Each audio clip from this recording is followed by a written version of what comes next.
Oh, friend all said muted. I got it fixed now. Welcome everyone to part 18 of Play Ball here in Daytona Beach International Airport, located in beautiful Daytona Beach, Florida. Now, this airport is actually conveniently right next to one of the most famous racetracks in the entire country, Daytona International Speedway. And this is actually a track I've been to in real life, believe it or not. I took a tour around it, and this this awesome speedway has had so much history. So many amazing drivers come by throughout many decades, from Richard Petty all the way to Dale Earnhardt and Jeff Gordon to Jimmy Johnson, Denny Hamlin, and much, much more. This incredible track has got so much history, and I visited, and it's a wonderful track. And the banking on this, it may not look steep when you see it on TV, but when you walk into it, it gets pretty steep. And if we go through our camera, well, we're actually over here. We have the beautiful beach to the outside, and what a beautiful sightseeing here today. Meaning bank curves? Yep, the bank curves on the tracks are pretty much. So the flight plan for today, I got this up. So our flight plan today is actually a pretty cool one.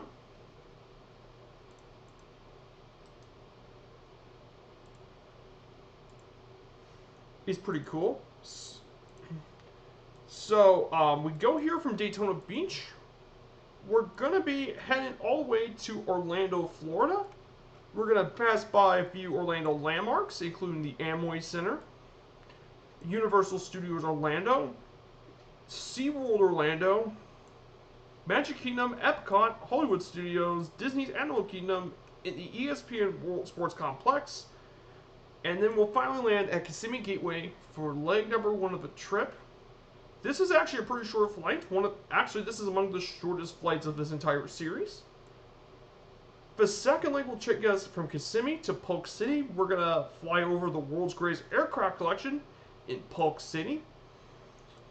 Then we'll fly to Lakeland. We're going to take a visit to Publix Field at Joker Martian Stadium, and then fly from there to the end of our second leg at Peter Renite Airport in downtown Tampa.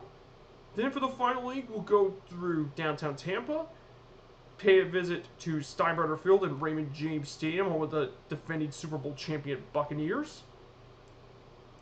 Then we'll fly a bit to Clearwater. We're going to visit a few spring training sites through our way for Clearwater and Dunedin. And finally, we'll make our final stop here at Tropicana Field. And we're going to end up in Kilo Sierra Papa Golf at Albert Whitted Airport in downtown St. Petersburg. So the question is what kind of plane are we going to take for this trip? Now, there's quite a few options. Morning, Splasher 6, good to see you.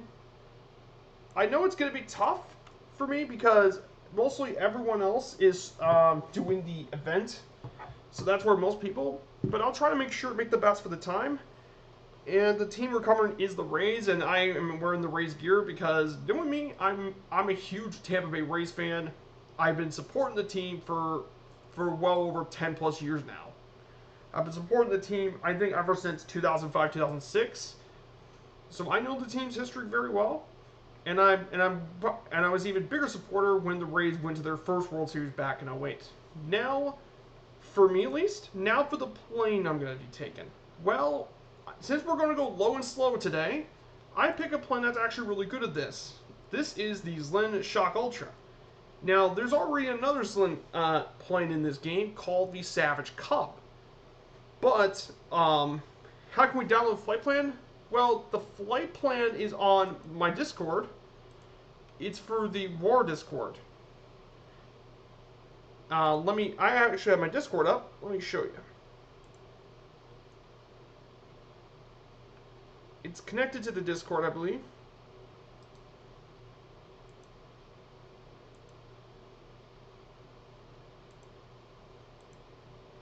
Is here. Now, I got them in RAW files, so that way I can put multiple files. If you want me to, I can download the plans separately, but I also have the route. And here is my route, if you guys want to know the route for today. It should load. I'm sure it updated it.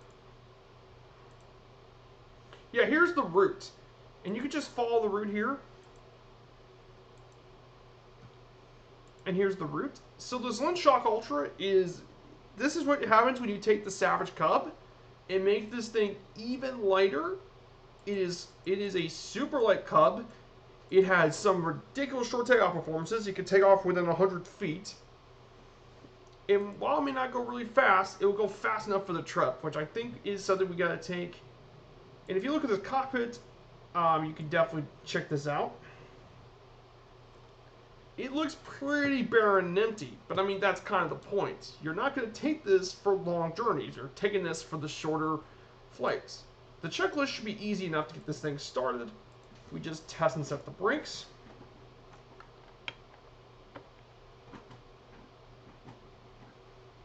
We turn off the radios are off because the throttle, ignition's off, master switch in the prepare area. Clear. Now the engine should be pretty easy. We turn on the pump. We should get that started first.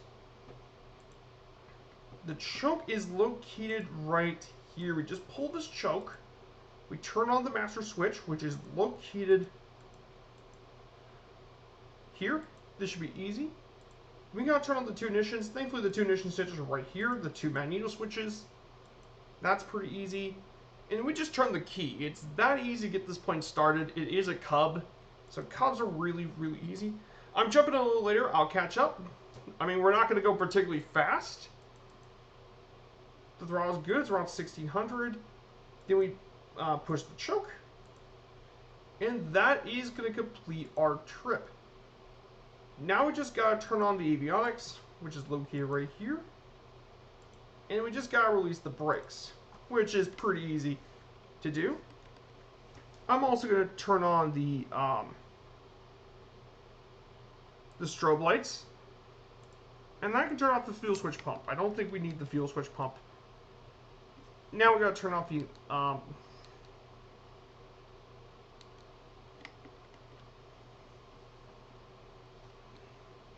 So, for guys who wasn't there, on Friday, we actually did a trip through the through the southern Balkan countries of Albania, North Macedonia, Kosovo, and Montenegro, and that was a fantastic flight.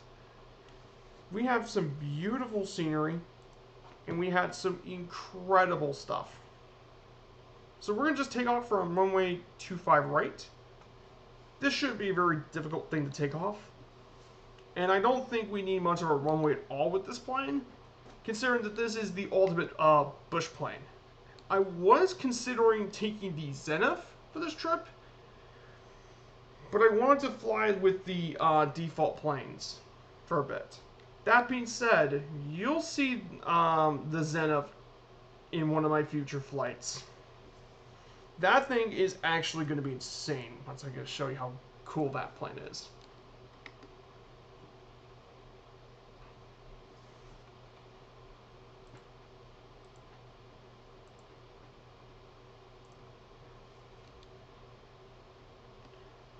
Pull this up.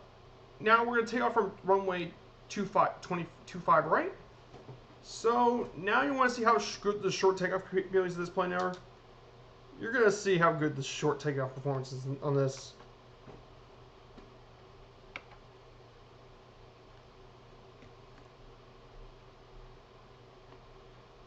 And yeah, guys, we're already off. I'm not kidding. I didn't even put on any flaps on this. This thing already took off with no runway. This thing is just ridiculous.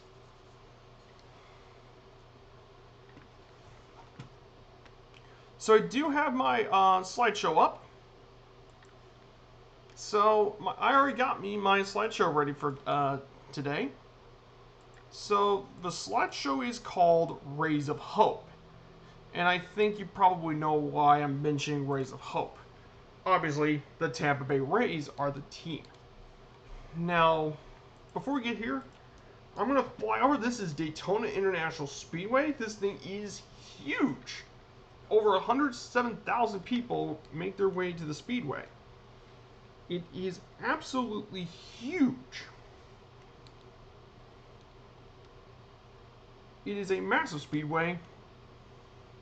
Yes, you can land this thing on the speedway, but we're not doing NASCAR. We're doing baseball stuff. So that's why that's why I'm avoiding it. But we're just gonna fly over the speedway for a sec. Now I just need to readjust the floor. Press this. Readjust trim. This thing isn't nearly as easy to trim as the other planes, but there you go. So the Rays of Hope obviously reference the fact that the team's name for the Rays. So Daytona Beach, Florida, the place we just took off, it has a population of 61,000 people and is often known as the spring break capital of the world because on spring break, a lot of people go down to Daytona Beach for its beach. Apparently, NASCAR has raced on that thing for much of the 40s and 50s. Stock cars on NASCAR actually have driven on the beach. And obviously, we just passed it, but it's also universally known for the Daytona International Speedway. Another thing that Daytona is very famous for is that Daytona is very famous for. Now we get to some notable people. They include Dwayne and Greg Allman, two of the brothers who make the very famous Allman Brothers Band, the one who also made the song Jessica, which is the theme of BBC's Top Gear. Yes, the thing that many of us car people love, they are the ones who made that theme. Bill France Sr., the founder of NASCAR, was also one of the notable people of Daytona Beach, and he's the one who brought the Daytona International Speedway to life. And finally, NBA All-Star Vince Carter actually calls Daytona Beach his home. So quite simple for the first part of the flight.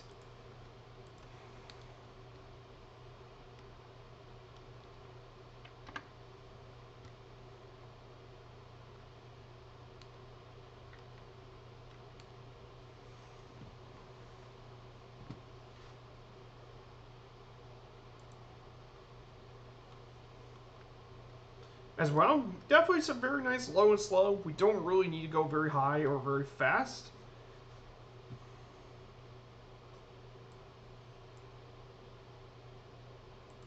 So definitely, I want to ask you guys how y'all's weekend has been. I know Alcoholic Shane's in the chat. Good to see you. Def B's in the chat. Everyone in the chat, I hope you guys are having a great weekend. I know the event's still going on here today. Right now, B-Mint's gonna do it. Then B-Mint's gonna pass over to Murph, and then it's gonna be finally given to two cats to finally end it. So that's kind of the schedule for everyone today.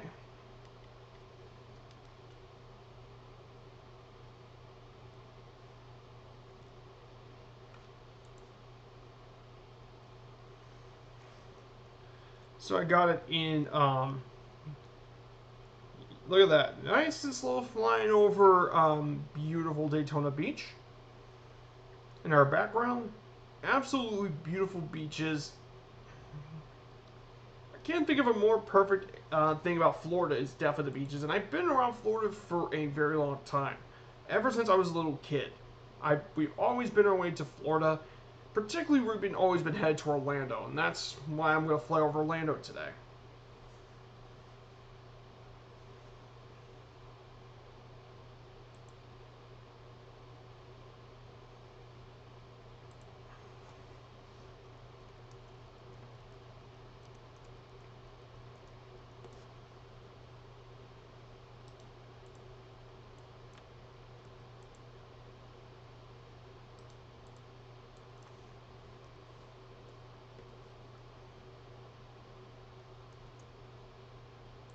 Hey, I see for all down here. Good to see you, man.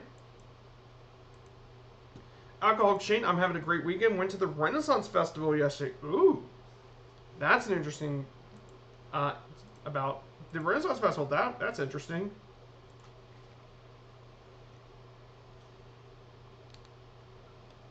Oh, that's cool.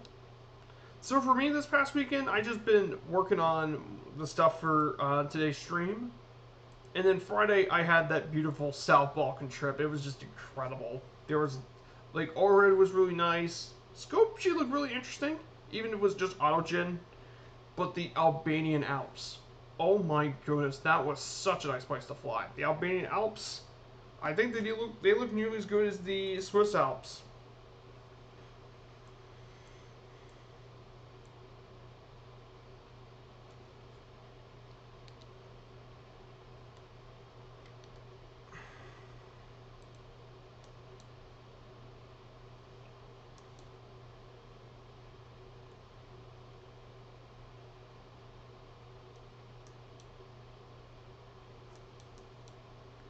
The rear,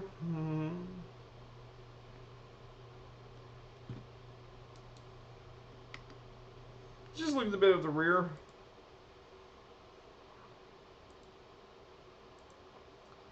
So now I want to get to one of the first talking points of this slideshow. Is about spring training. So a lot of you there's a lot of people that want to know why there's so many minor league ballparks down in Florida. Well, there's another reason for that. It's because of spring training. Now, spring training, for those that don't know, spring training consists of a series of different practice games that take between mid-February and the end of March. Now, the main point of spring training is to train them up for the regular season and to see which pieces fit and don't fit. And that way they know where to put them in the minor leagues and such.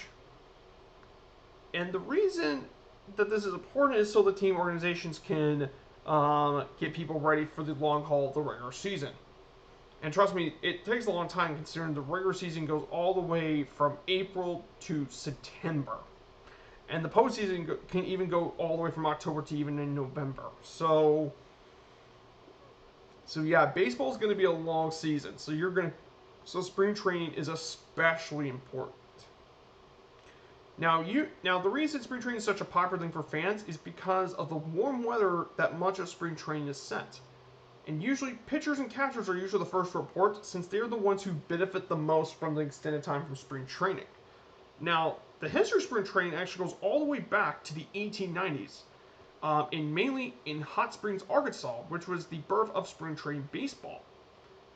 And one of the most famous moments that happened there was in 1918. The Red Sox, Babe Ruth, hit a home run outside of Fogle Stadium in Hot Springs, and it landed in an alligator farm nearly 530 feet. And that attracted the attention for the Yankees as a hitter. Well, now spring training games usually take place in Florida and Arizona. Now, today, since we're in Florida, we talk about the Grapefruit League, which is here in Florida. The Arizona spring training leagues are known as the Cactus League, and that's all around Phoenix. Well, the Grapefruit League actually began its existence back in 1913, and the name originated from Ruth Law, who is a very famous originator. Apparently, originally she was grabbed a baseball, and when she was flying above the head of John McGraw, she actually didn't get a baseball. She dropped a grapefruit on his head from the heights, and it splashed down and got grapefruit all over his head, and that's what it called the Grapefruit League for that reason. Now, teams in that league primarily play against each other on the same coast and rarely traveling from the other side of Florida for spring training games. For example, they're usually on, let me pull my nav map.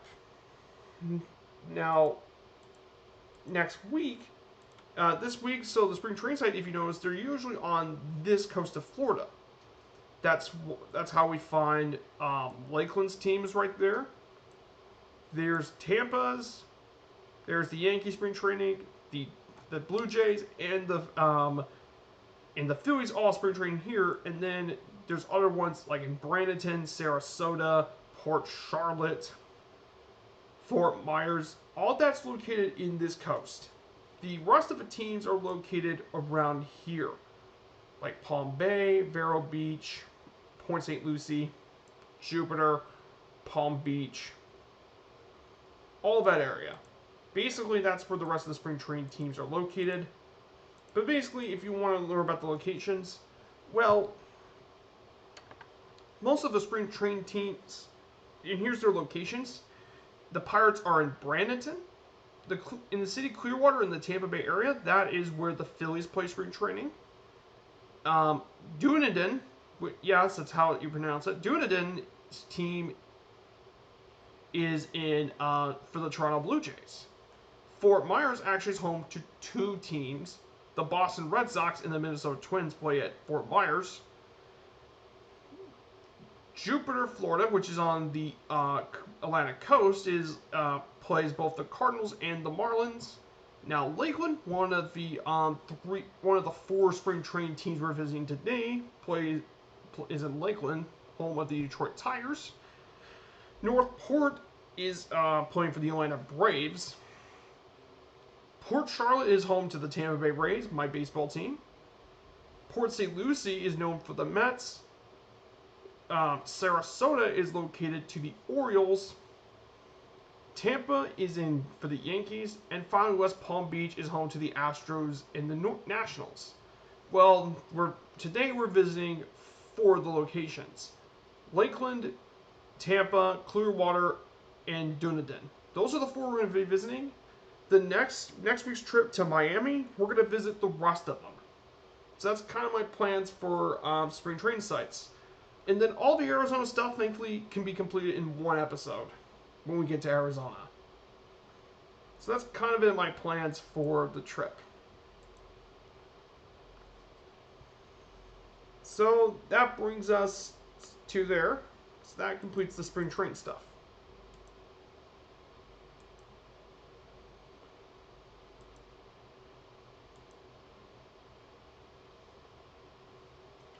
More generally, is there logic to where teams go? No, not really. Good question for Dahl. He says, more generally, is there knowledge to where the teams go? The Grapefruit League and the Cactus? No. Some of these... looks like McClanahan's pitching today. How do you think the Rays are going to do against the Tiger Stays? Says Skydive Rob 137 says. I think the Rays are going to do quite well. They have the best record in the American League. And I think if it's any team that could do well, I think the Rays do well. Like, the Rays always find a way to score, even when it doesn't look like they could. So I think the Rays are going to do quite well versus the Tigers. I think the Rays will absolutely take advantage of the Tigers' pitching staff and beat them down pretty easily.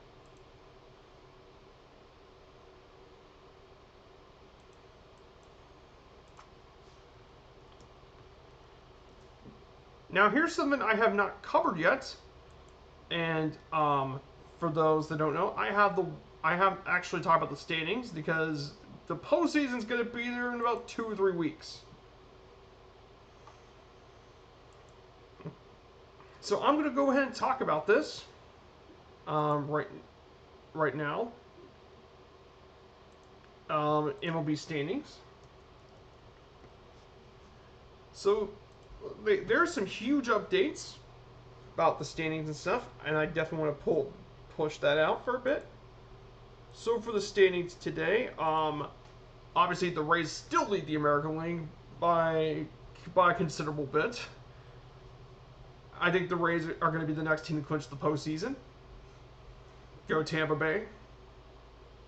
They're 92-57. The Red Sox, though, are 7.5 games back, and they could definitely take one of the 2 wildcard spots. I think Boston's going to be one of the 2 wildcard spots. Toronto's third in the American League East. The Yankees, Toronto and New York are not far behind at the wildcard spots.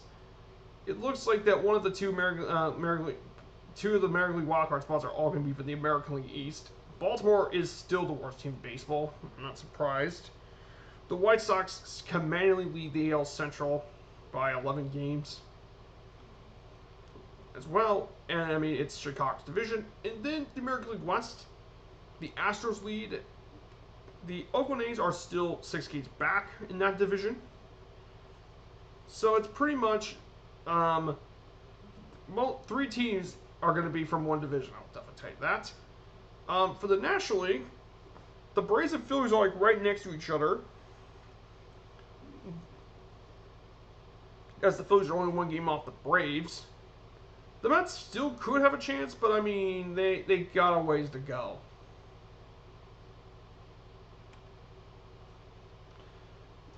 The Marlins and the Washington Nationals, they're going to have to wait for next year. Next, the NL Central, and we have the first of the teams so far to clinch the playoffs. They're not the first team to clinch the playoffs, but the Brewers yesterday clinched the playoff spot and the National League Central Division title. In second place, the Cardinals. Yes, the Cards actually took the spot from the Reds. It looks like St. Louis is going to go for the playoffs this year. St. Louis is doing quite well. And then we actually have the National League West. And both the Dodgers and Giants already clinched playoff spots. The Giants being the first team overall to clinch the playoffs. And it's basically the Giants and Dodgers and everyone else in that division.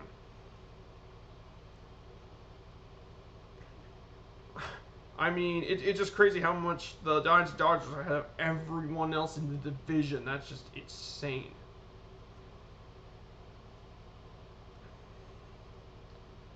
That's just nuts. So that concludes our standings here for today. So that's the standings update. For other news, obviously we know the Brewers just clinched the playoff spot yesterday. And St. Louis is probably going to do really well.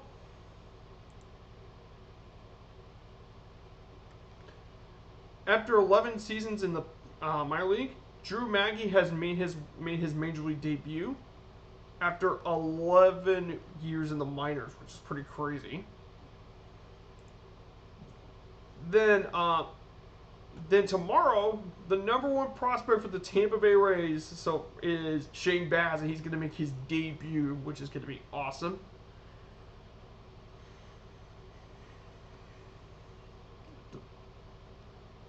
So yeah, I think there's not much news, but I mean, there's still a lot to...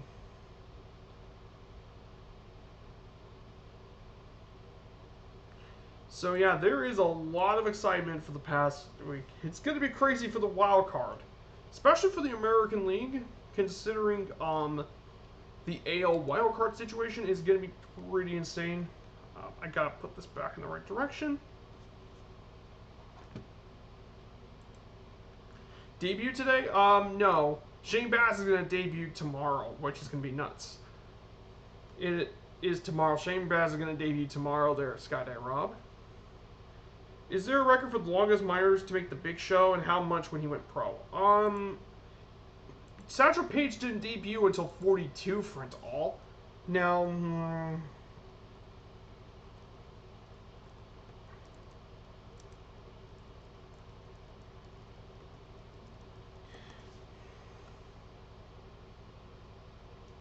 actually, the longest time from the major leagues to their first major league game was actually a player named John Lindsay.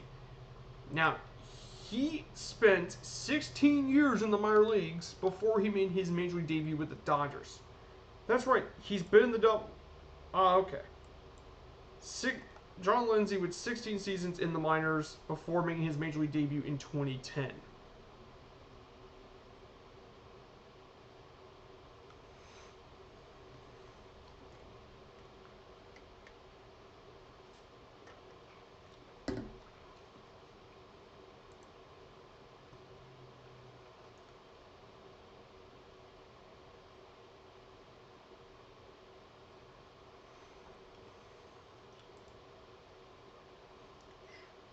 But I mean, the Rays so far have been excellent this season, which isn't really much of a surprise considering the Rays have probably the best management in the game. With Eric Niemeyer as GM and Kevin Cash as manager. Like, the Rays been performing amazing this season. They completely blew my expectations this year. Like, I know a lot of people think, oh, Viper, oh, you picked the Rays, they don't have any superstars. But I mean, as long as you have good management and a great manager like Kevin Cash, and you build the team to take advantage of its strengths, like, you don't need a large payroll to do it. The Rays are that team, and they're more than capable of it.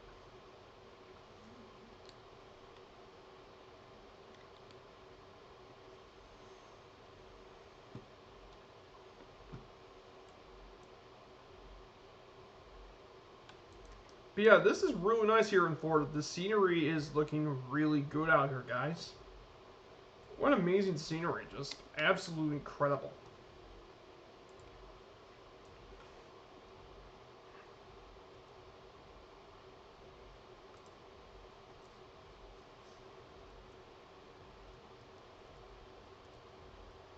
This is Orlando Sanford, which we just passed. Orlando Sanford is the airport we just passed. Now, let me go ahead and give you a quick thing about the next place we're visiting. We're going to be heading to Orlando, Florida. Orlando is known by many to be the third largest city in the entire state.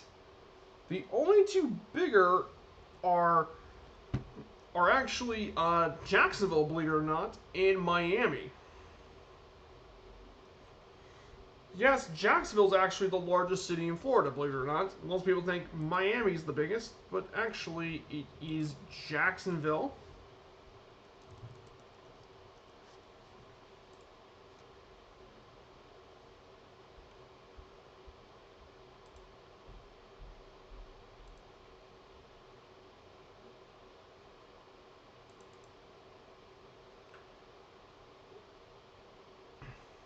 Actually, it's the third largest metropolitan area behind Miami and Tampa. But in terms of cities, Jacksonville's the most.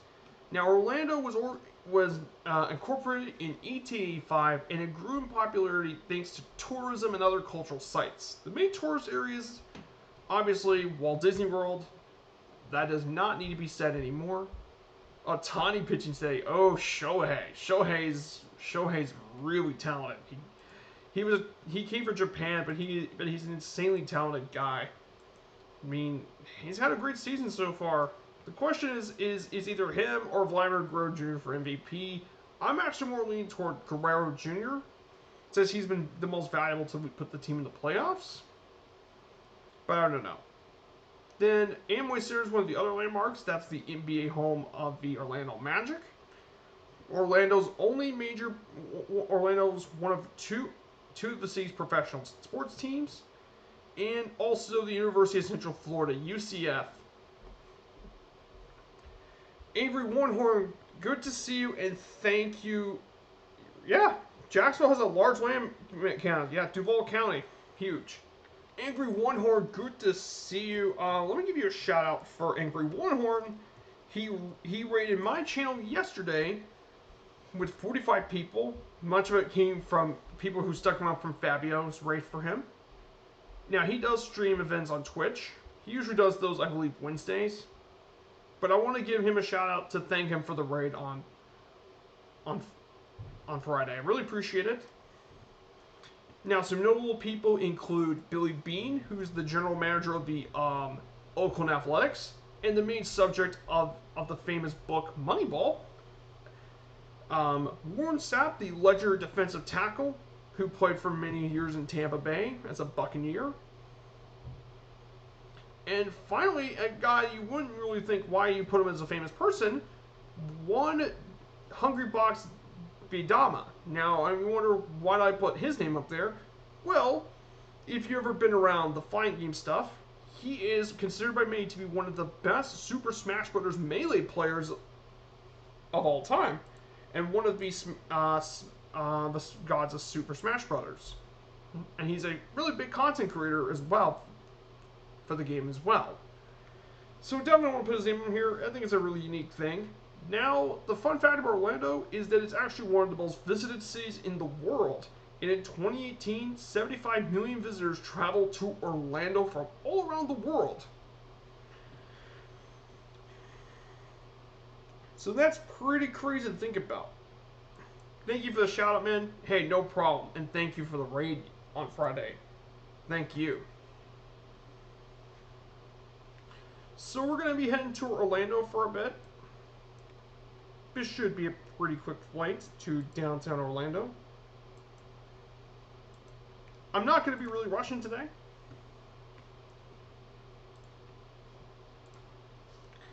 Now, we're going to visit quite a few Disney sites. different amusement parks like Walt Disney World, Universal Studios Orlando, and SeaWorld are going to be theme parks we're going to be visiting. So yes, we're going to be paying a visit to these.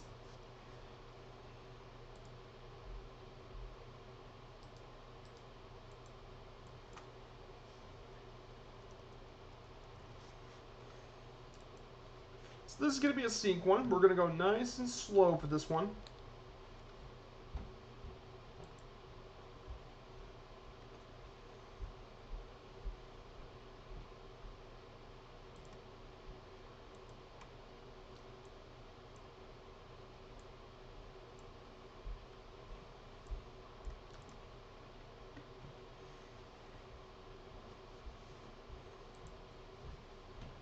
Just chilling on a Sunday morning. Yep. And that's what I'm doing here too. I'm chilling. I'm having fun. Taking the Shock Ultra. Now we're heading to downtown Orlando. I was supposed to be doing my Sunday morning breakfast fight stream, but I'm just waking up from landing in Venezuela. Yeah, that event is crazy. I would love to do a similar event. Maybe someone taking the Epcot through a different place or something. Like, that would be cool if they did something similar with multiple different streamers. That would be awesome if I got to do something like that at some point. That would be awesome. And that would be a really cool opportunity for me at some point to start doing it.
So there's downtown Orlando in front of me. Yeah, this is definitely pretty nice to go through Orlando for a bit. Very, very beautiful location.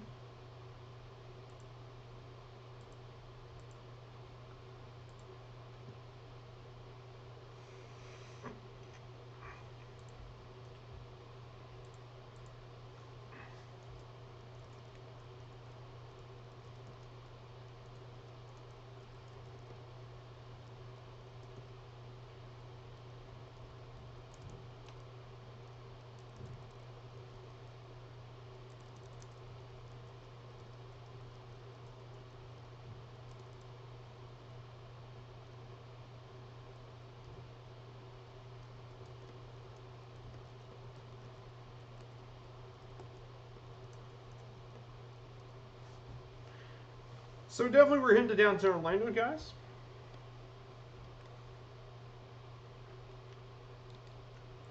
While this isn't the fastest way to get to Orlando, it is definitely a scenic trip through the city. I see the Amway Center is not actually far from me.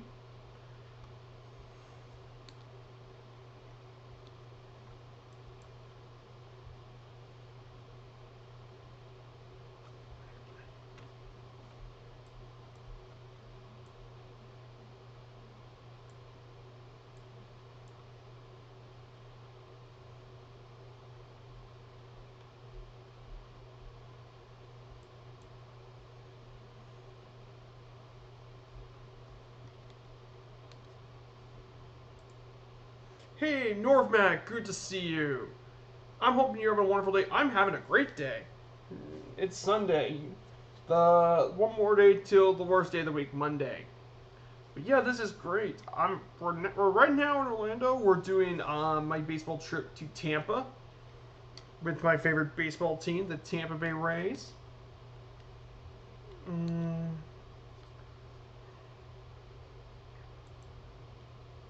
So we're visiting the first landmark for the Orlando trip. Now, right in front of us, if you can see right here,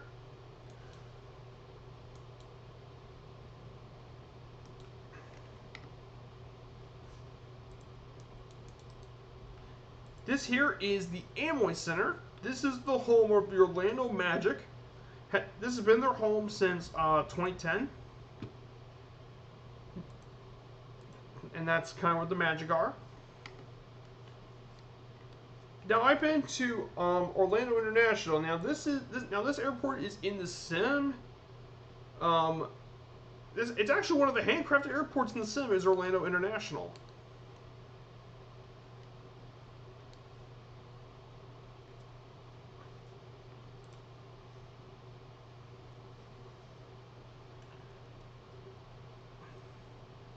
There's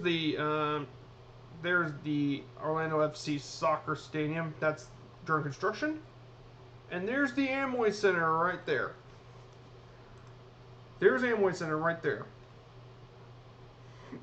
And I've been there once. I saw the Magic play in there, and it's actually quite a nice arena. I want to go back, as the Magic are probably my favorite basketball team. I like the Orlando Magic. They're my favorite NBA team. And I grew quite attached to the team because I've been to Orlando so many times. So the next place on the map we're going to be visiting, let me pull out my map. We're going to be visiting Universal Studios Orlando. We're going to visit the Universal Studio Orlando Resort, which is located near the Islands of Adventure and Universal Studios. We're going to be taking a flight over there next. So just a quick background information about Universal Studios Orlando. Now, it first opened 31 years ago, back on June 7th, 1990. It split into two, Universal Studios and Universal and Islands of Adventure. So basically, to sum it up, Universal Studios Florida is all about the different studio stuff. It's got rides and stuff too, like the Revenge of the Mummy ride. They also got the studios and stuff. Then they also have Islands of Adventure, which opened up in 1999. And Islands of Adventure is more of the theme park. It's got tons of really interesting rides, including the incredible coaster, Hagrid's Magical Creatures Motorbike Adventure, which is one of the most well-themed rides in history. And recently, they added a brand new coaster called Velocicoaster, which is a multi-launch roller coaster. Very, very fun, from what I've heard. Hey, John Fly with a rate of 49 people. John Fly, good to see you. Thank you for the raid, John Fly. Welcome. Good to see you guys. So, today, we're actually doing my baseball-inspired flight to Tampa, Florida. And we're right now in Orlando. And we're going to be visiting a few parks on the scenic tour. The plane I'm taking is one of the most decked-out bush planes. The most extreme bush plane you can fly in the base sim. The Lens Shock Ultra. Low and slow, but this thing is perfect for the sightseeing tour we're going to be visiting today.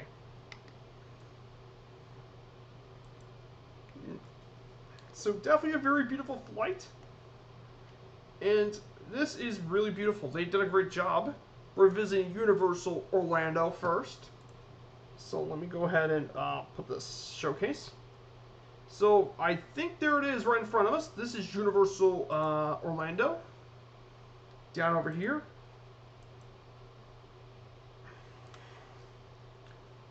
Now over there to our left is Orlando International. That is an extremely busy airport. One of the busier in the entire United States.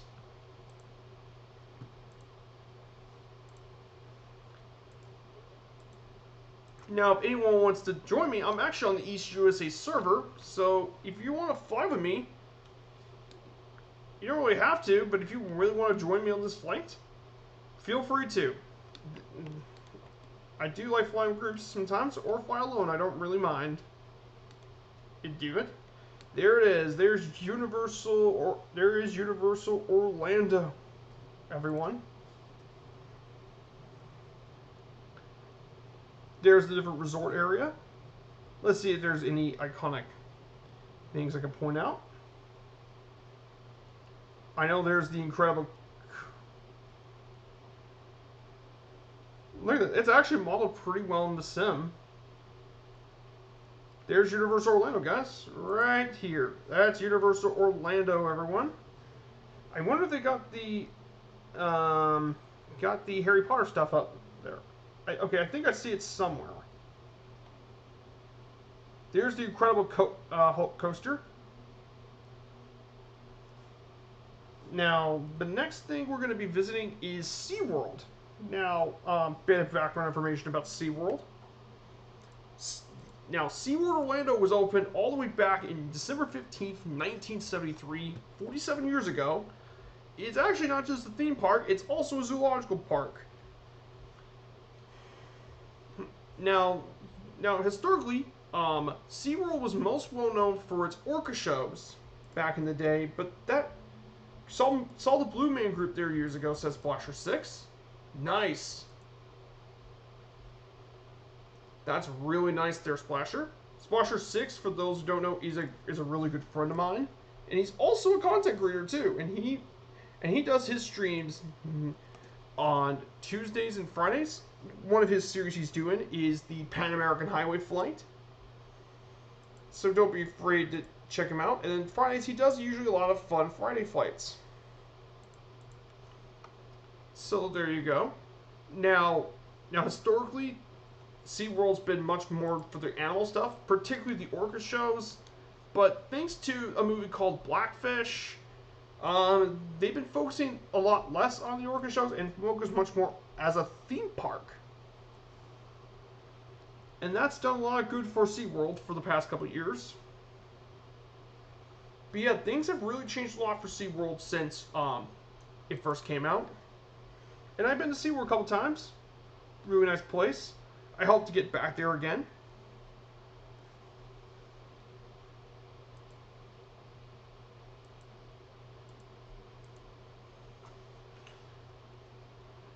And this right here is SeaWorld Orlando, which is right in front of me as well. So there's SeaWorld, right over here.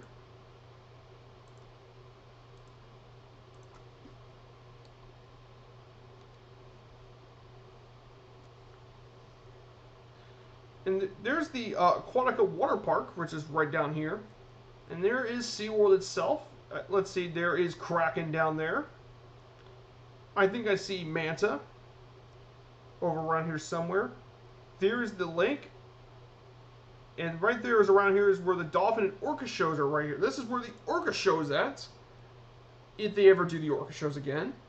But that seems unlikely. And there's where the dolphins usually perform. Over here. So now let's get back onto the cockpit. So John Fly, I want to ask you a question: is how do things go on stream today, John Fly? In Raiders, hopefully your whole stream went really, really well today.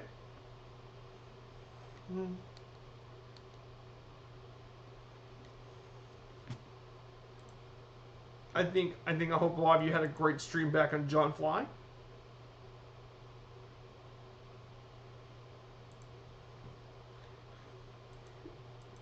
Now, usually, when we do these, I have a presentation I do to discuss the history of baseball and all the places we're going to be flying to. Now, I didn't do ones for the Orlando stuff. I wanted to save it for the baseball stuff, so that's why I didn't really do it. But if you got, here's a preview of some of the stuff. So I do these nearly everywhere. So we went by Daytona Beach. Then I talked about a bit of a history of spring training stuff. And then, most recently, we just talked about Orlando for a bit. The city beautiful Orlando. All the different stuff.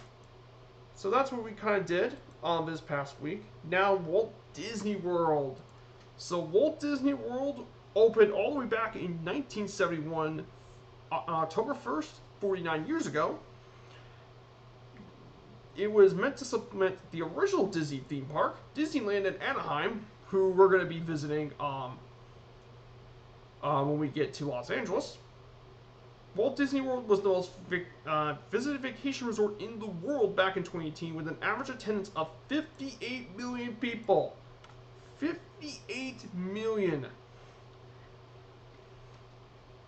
Guys, that's more than some countries, which is really cool to think about. That's more than some countries having total population. That just tells you. Well, the first place we're going to fly to is the Landmark Park, and that being Magic Kingdom, which was the original theme park opened for Walt Disney World.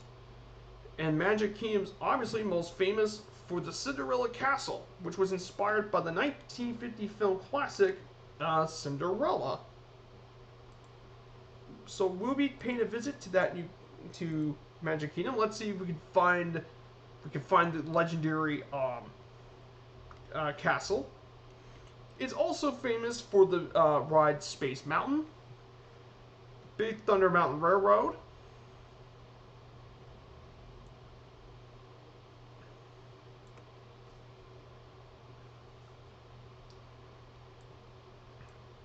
we'll also be visiting on the map. We'll be visiting Epcot, Hollywood Studios, and Animal Kingdom. The only place we will not be visiting is Blizzard Bay, unfortunately. Actually, we will be flying over through Blizzard Beach. Thanks for the mention, Viper Strike. Not a problem there, Splasher 6. So just a nice, general, easy flight. We don't really have to... Right.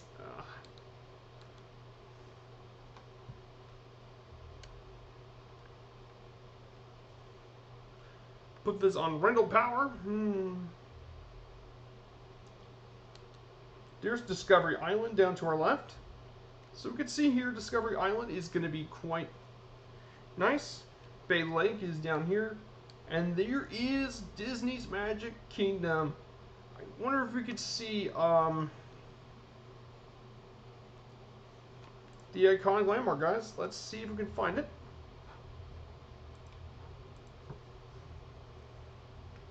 Here she is, Magic Kingdom. Down over here. Let's see if we can find the castle, guys. Here's the famous resort. And there she is. There is the Cinderella's castle down here. They actually modeled this into the sim, believe it or not. Apparently this was one of the areas their photograms she worked on. And this actually looks really nice. Like, I recognize some of these landmarks. There's the castle. There's Space Mountain down here.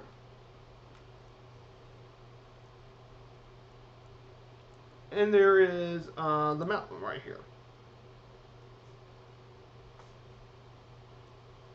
Okay, now the next part of our mini-map, we're going to go to Epcot. Now, Epcot is actually the second oldest of the theme parks. It opened all the way back in 1982. Now, Epcot is a bit different from Magic Kingdom, in a sense, is that it's dedicated to human achievement, mainly technological innovation and international culture, which gives it a bit of a marking as a permanent World Fair. As a permanent World Fair as a result.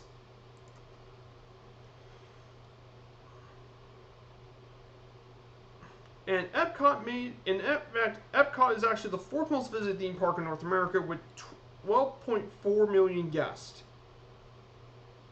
And it's best represented by Spaceship Earth, which is a dark ride, and it's actually a geodesic sphere. So if you see that sphere, we probably headed to Epcot for a bit.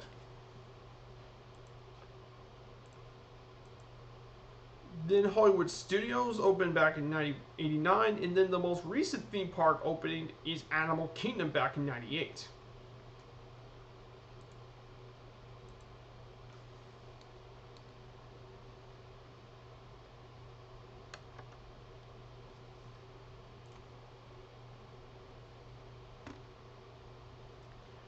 So let's see. Do we see the famous disc? There it is. See right there? That's the geodesic disc right here. That's the symbol of Epcot. Everyone. And then we'll be visiting Hollywood. This is Hollywood Studios down all the way over here. Is Hollywood Studios. There's Hollywood Studios down here. And then Animal Kingdom is their final theme park. And Animal Kingdom basically is most comparable to Busch Gardens. That's probably its biggest competitor because it has... it's a zoological theme park, very similar to Busch Gardens, Tampa. It's actually the largest theme park in the world as it covers 580 acres of land.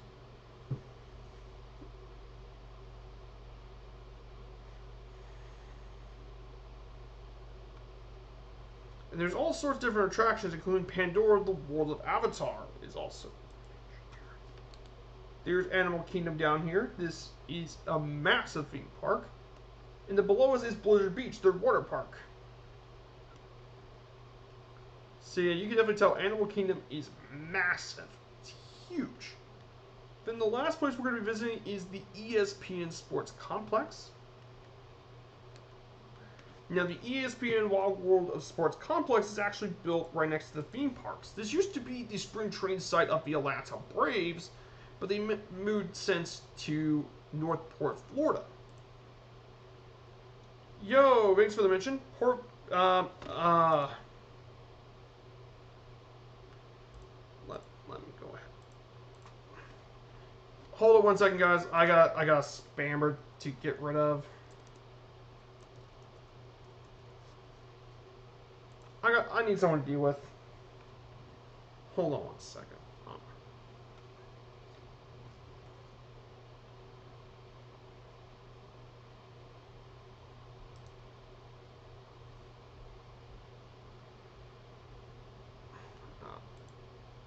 Splasher, I got something to do. There's the ESPN Wide Sport Complex down here. This has full of baseball fields. One of them is the Braves Spring Train site, but that brings us into the final point. And that is the city of...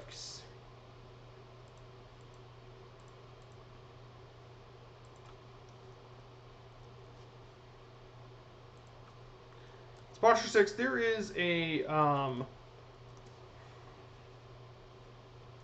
there's a comment here from this guy.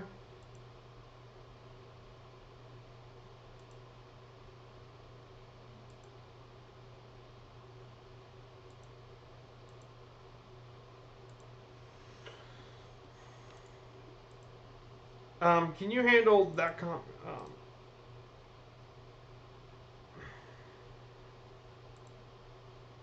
So the next place is finally Kissimmee. So Kissimmee's been a place I've been to before. So Kissimmee is actually the largest city in Osceola County, Florida, and it's the principal city of the Orlando metropolitan area.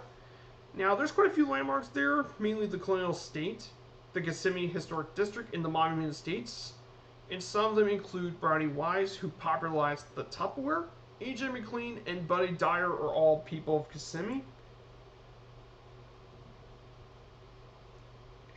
I put you as a mod splasher. There's a comment that I want you to deal with. It's from P. Carrillo. Can you find some way to get rid of it?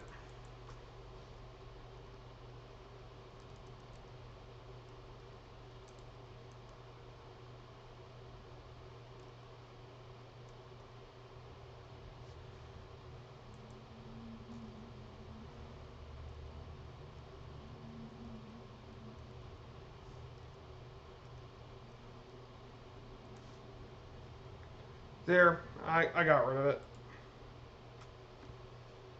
Yeah, no spam in the comments, okay? So we're going to be landing sunny fun morning. Floxtrot, good to see you. Nice to see you here, Flox.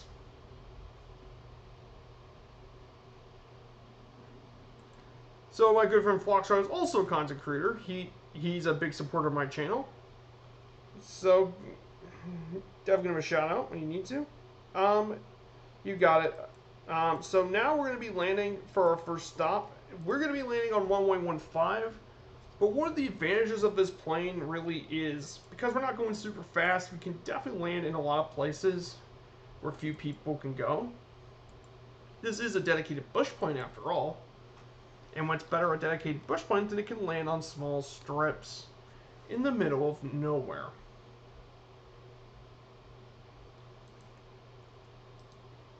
So I see our runway down here. This should be a rather easy landing, considering I don't have to go really fast.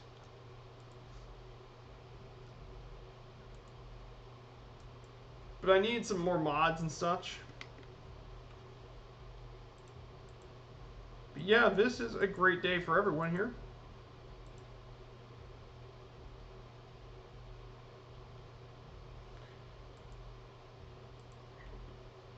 So, if you like what you're seeing here about my content, don't be afraid to support my channel with a follow would be pretty nice, but I'm not asking you to do it if you guys don't want to.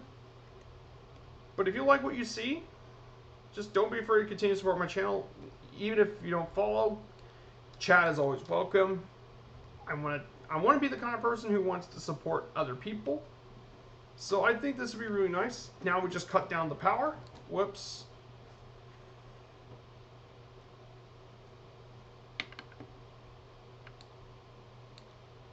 Just keep the flaps to keep the speed normal.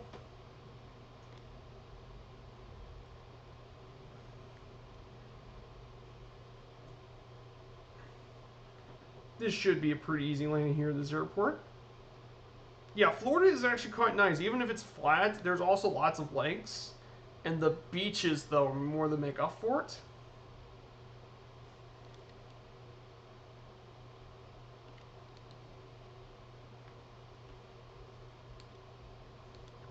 I'm going to deploy my first stage of flaps.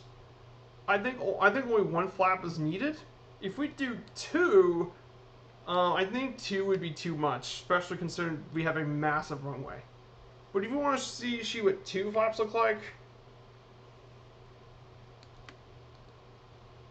two has a massive flaps, and this is mainly to land on those short runways.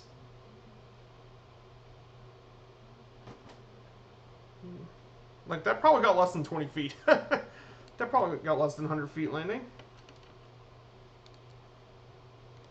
Just gonna relax. Now here's something I picked up from a good friend of mine, Two-Toe Murphy. My good friend did this. Let's put the showcase. And I usually do this. I see what people are still out here, and I watch them land. It's a thing I picked up from my good friend Two-Toe Murphy, and let me give him a shout out. I'm hoping I catch a raid to his channel today. I know he's still, I think, let me check the schedule. I know he's got the schedule posted somewhere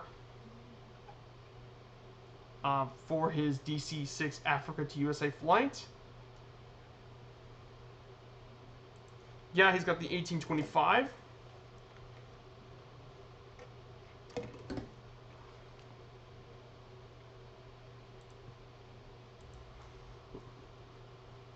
So I'm hoping to catch his stream pretty soon.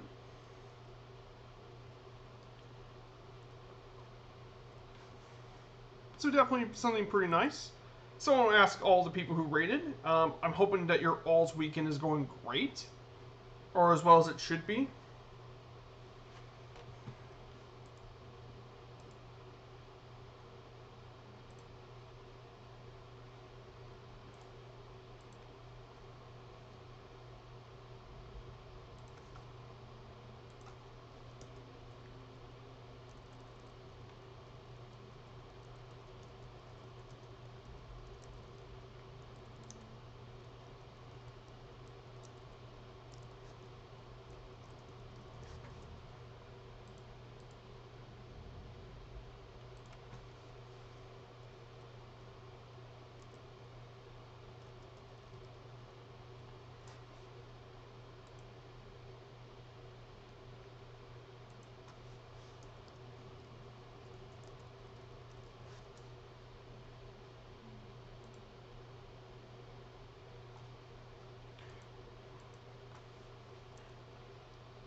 So,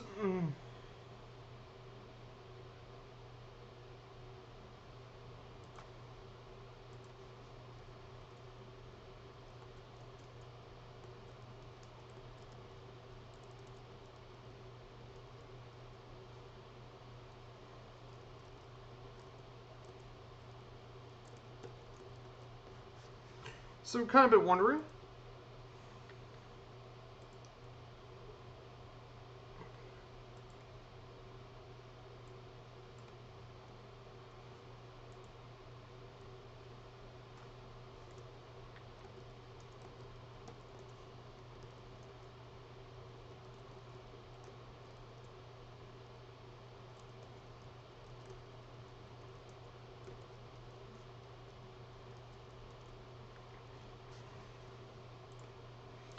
Now for the next thing, we will leave stream running. See you in the skies, Walt. Gotta be AFK.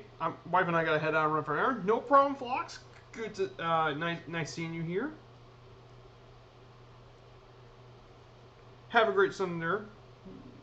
I see Green and God is here.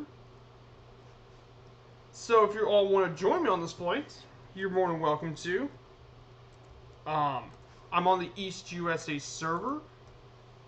And make sure you fly general aviation. Airliners are, even though now performance has been better, I'm still not the biggest fan of running airliners for these flights, considering, just in case, there's friends all he's about to land, and I think Splasher's not far behind.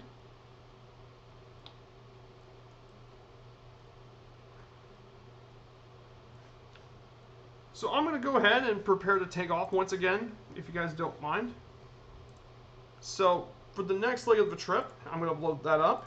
So we're going to go from Kissimmee all the way to World's Greatest Airport, located in Polk City, where they got from the fancy of flight. I definitely should want to check out that place at some point. Then we're going to fly to Lakeland, and then we'll fly to all the way to Tampa, Florida, guys.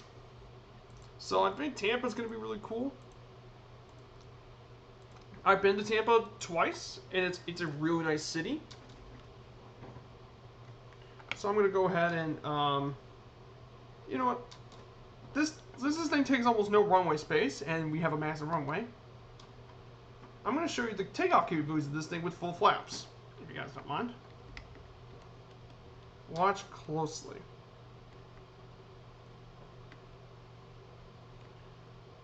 Does your plane appear on the little nav map? That's a good question, actually. My plane does. My plane's on the normal map. I think you have to. I think there must be an outside server to connect it to.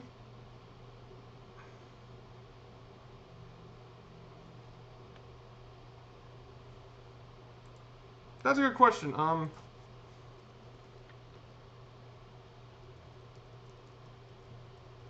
If you connect to my Joint FS server,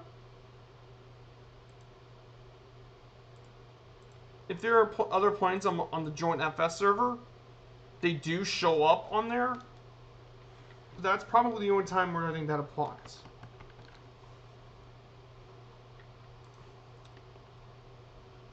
Other planes can show up.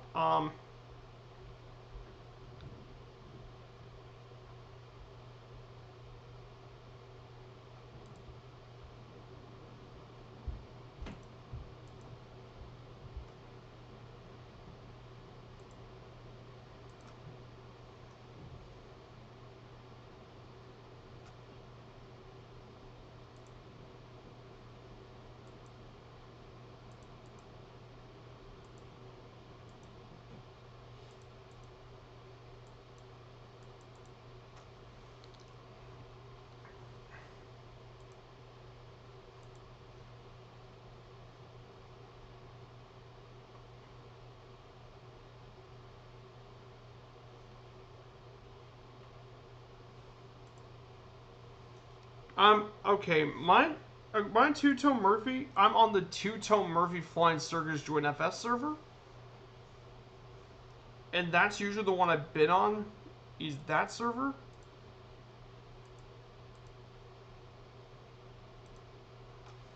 What joins FS Sir? I'm on the two-tone Murphy Flight Circus, sir.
Okay, so we're now heading to the world's greatest airport collection of Polk City.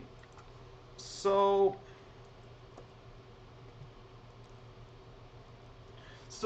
now that runway is part of Fantasy of Flight. Now this is an aviation museum in Polk City.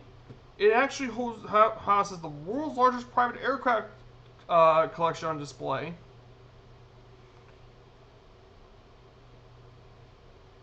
Apparently this was the new home for Kermit Weese's collection. And this plane has a very large private collection of all sorts of planes, including the Antonov AN-2 biplane, the PBY Catalina, the de Havilland Mosquito, the J-44 Widgeon, which is on the marketplace now, P-51 Mustang, and even a Corsair.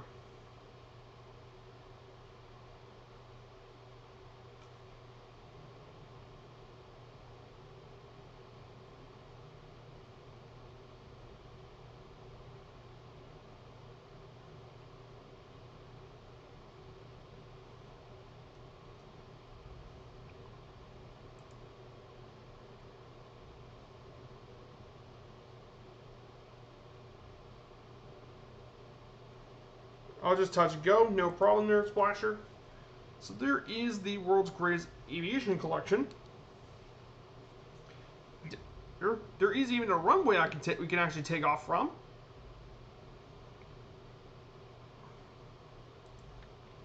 But we're not going to be doing that. We're just going to be flying over the place.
Now, obviously, the next place we gotta talk about is we're heading towards Lakeland today.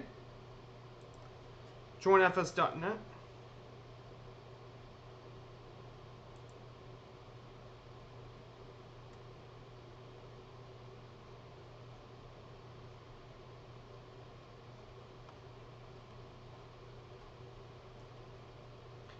Yeah, he got the link.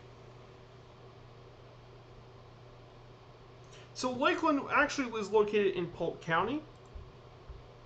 And now this place is most well known for Joker Martian Stadium, which we will be visiting pretty soon, the Silver Moon Drive-In, and the Circle B Bar Reserve. And some notable people include George W. Jenkins, longtime Baltimore Orioles star Boop Powell, and one of the most feared NFL linebackers of all time, Ray Lewis, have made his appearance in Lakeland, Florida.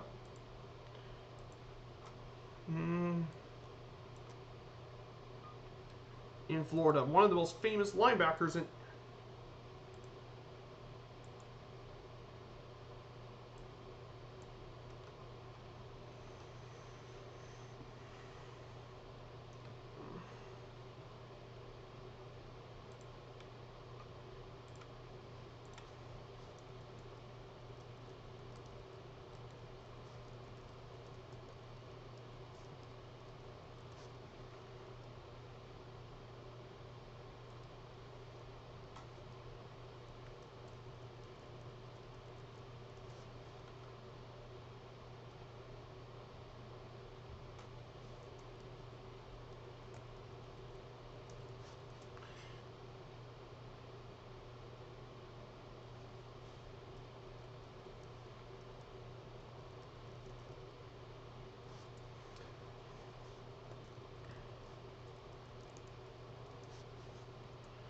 Now, definitely this would be very nice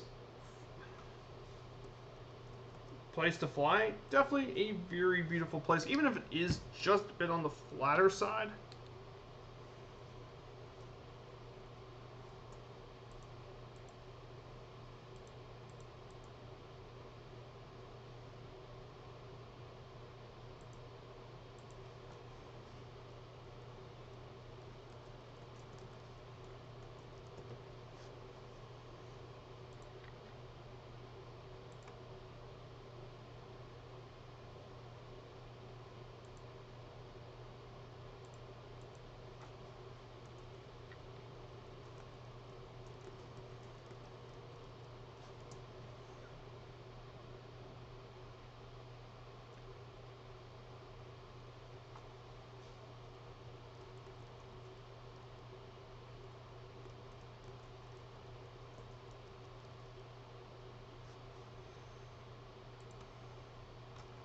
So definitely be really nice, and we're pretty close to the airport. I don't think really that far away as well. So we're getting near to that place already.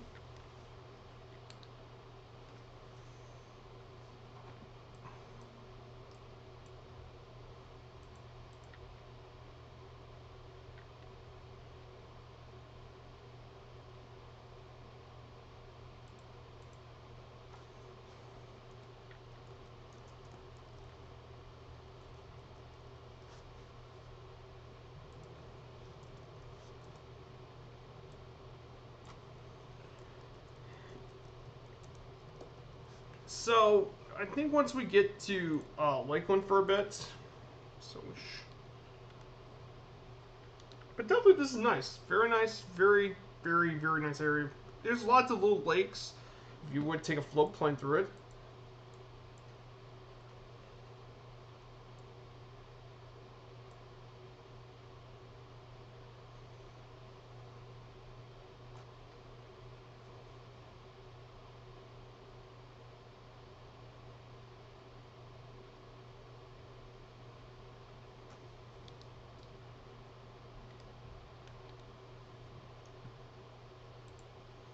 So basically, there is definitely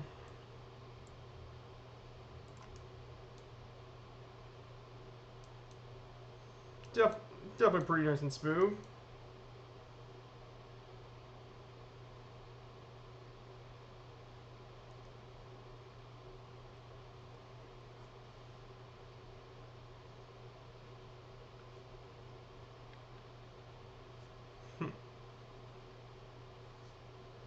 You see the there's that Rotax engine over there.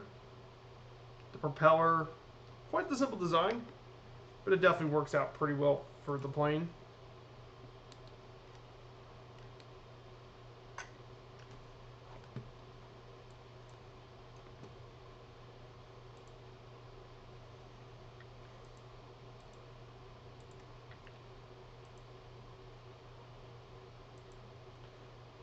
So now we're going to be talking about one of the first minor league stadium we're going to be covering here. That being Publix Field at Martian Stadium. So this this ballpark actually was opened all the way back in 1966. As yes, it's one of the oldest spring training stadiums. It's the spring training home of the Detroit Tigers, and also it's home to their Class Low affiliate, Lakeland Flying Tigers. And the story behind that nickname is actually pretty cool because during the Second World War, Lakeland was quite a major training site for pilots back in the Second World War, and some of those pilots became part of the famed Flying Tigers Squadron, which flew P-40s across China, across mainland China, and helped against the Japanese. And I think it's a really cool nickname that really honors the people that actually flew and fought in the conflict.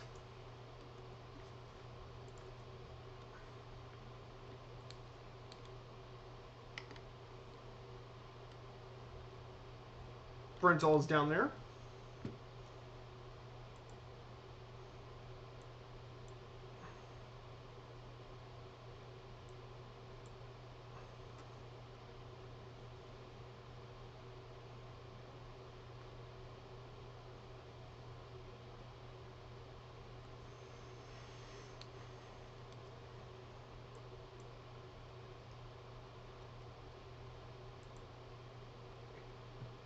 It has a seat capacity of 8,500 people, and the outfield dimensions are pretty uniform, with 340 in both left and right field, and center field is 420 feet.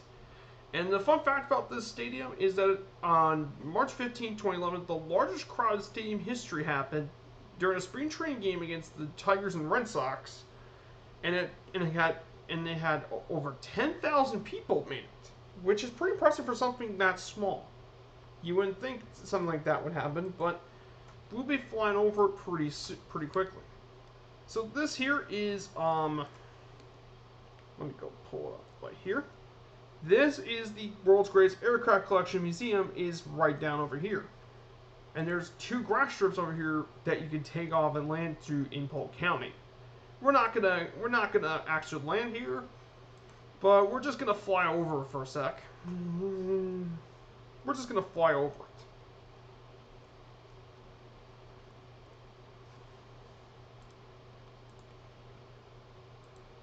Well, it's not the greatest plane for speed, but if I just want to cruise somewhere, this is definitely very nice to cruise.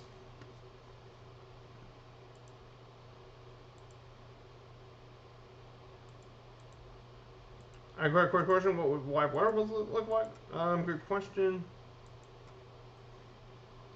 Oh, okay, that's what live wire looks like. No. No live wire today. Okay, high level cloud sounds good. Let me just speed it.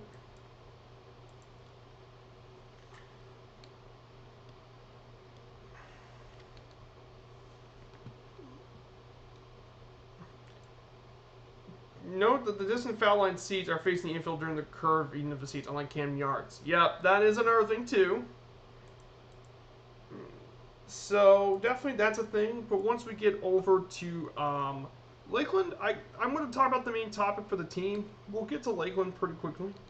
I know we're not in any rush. That's the point of me taking this plane, is that I'm not going to be in any rush to fly this thing. No rush. Want to do some sightseeing, so this is a good plane for that.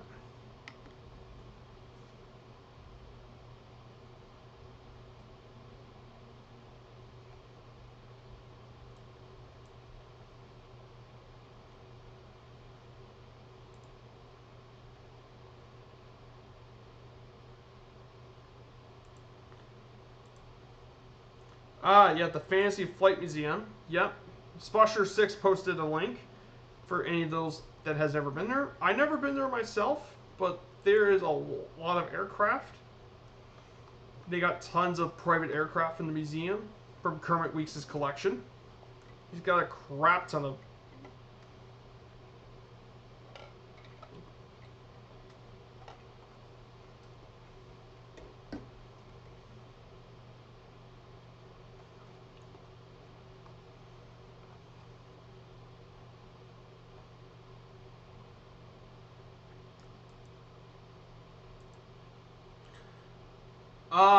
Yeah. If I were to have it, I would definitely use it.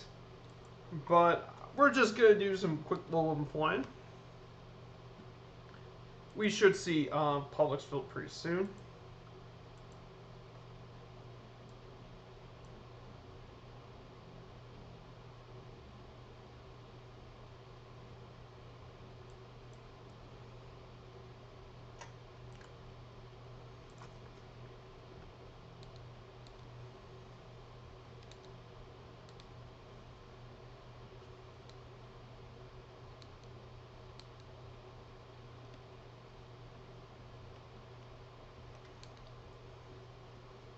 So definitely, there's a lake in front of us. This is actually one of the largest lakes in Lakeland, Lake Parker. So that's where the Tigers do their training stuff.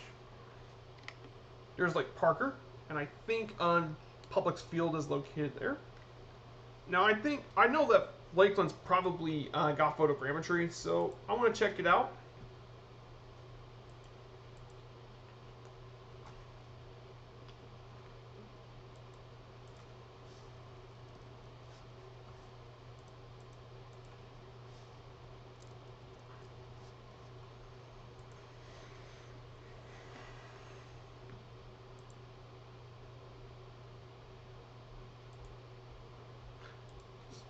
So definitely there's like Parker, and I think the ballpark's somewhere over here. I think that's the ballpark right there. Pretty easy way to get there.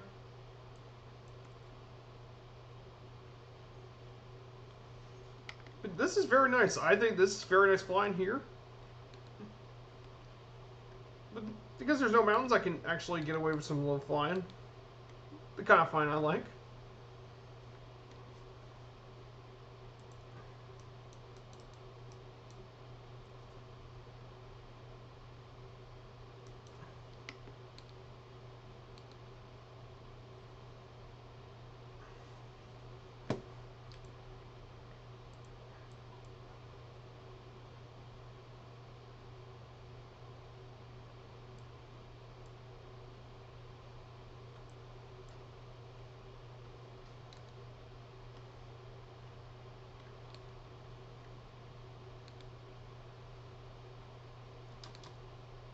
I'm going to just drop down for a sec.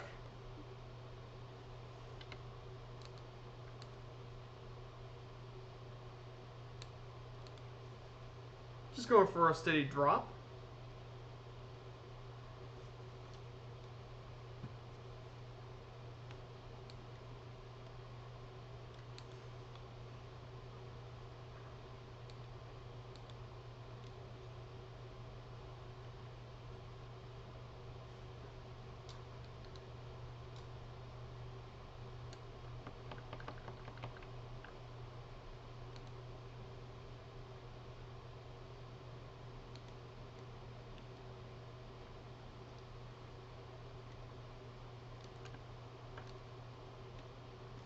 Okay, now here is the ballpark. It's the minor league stadium. It's right in front of us. Joker Martian Stadium.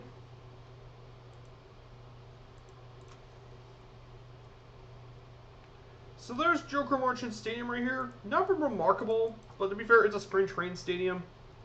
Not really a big deal.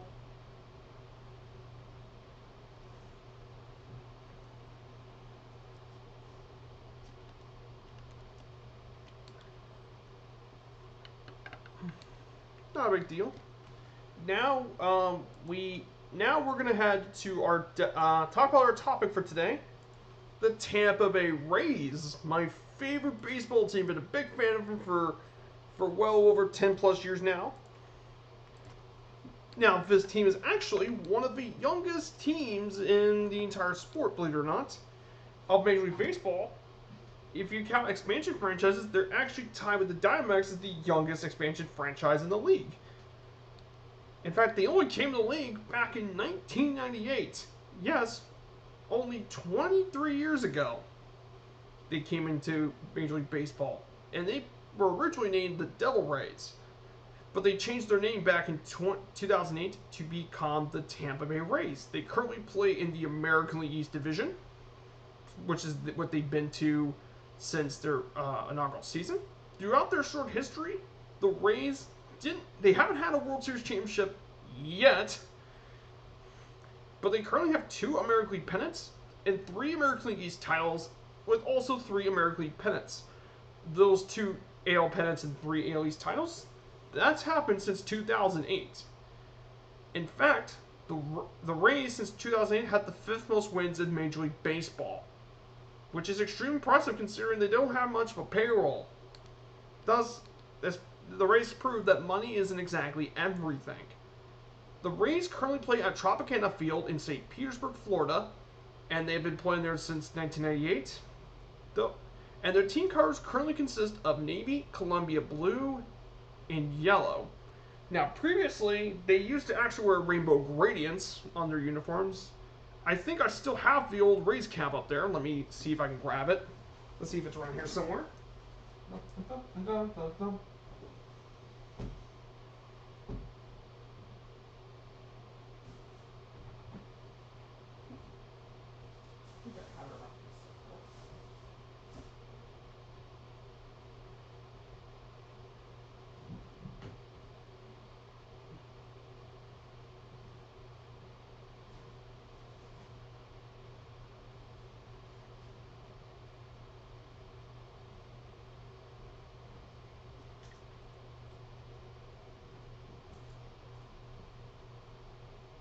Okay, it's not around here. It's somewhere else in the house. But the Rays used to actually wear rainbow greens. I have an old throwback to those hats.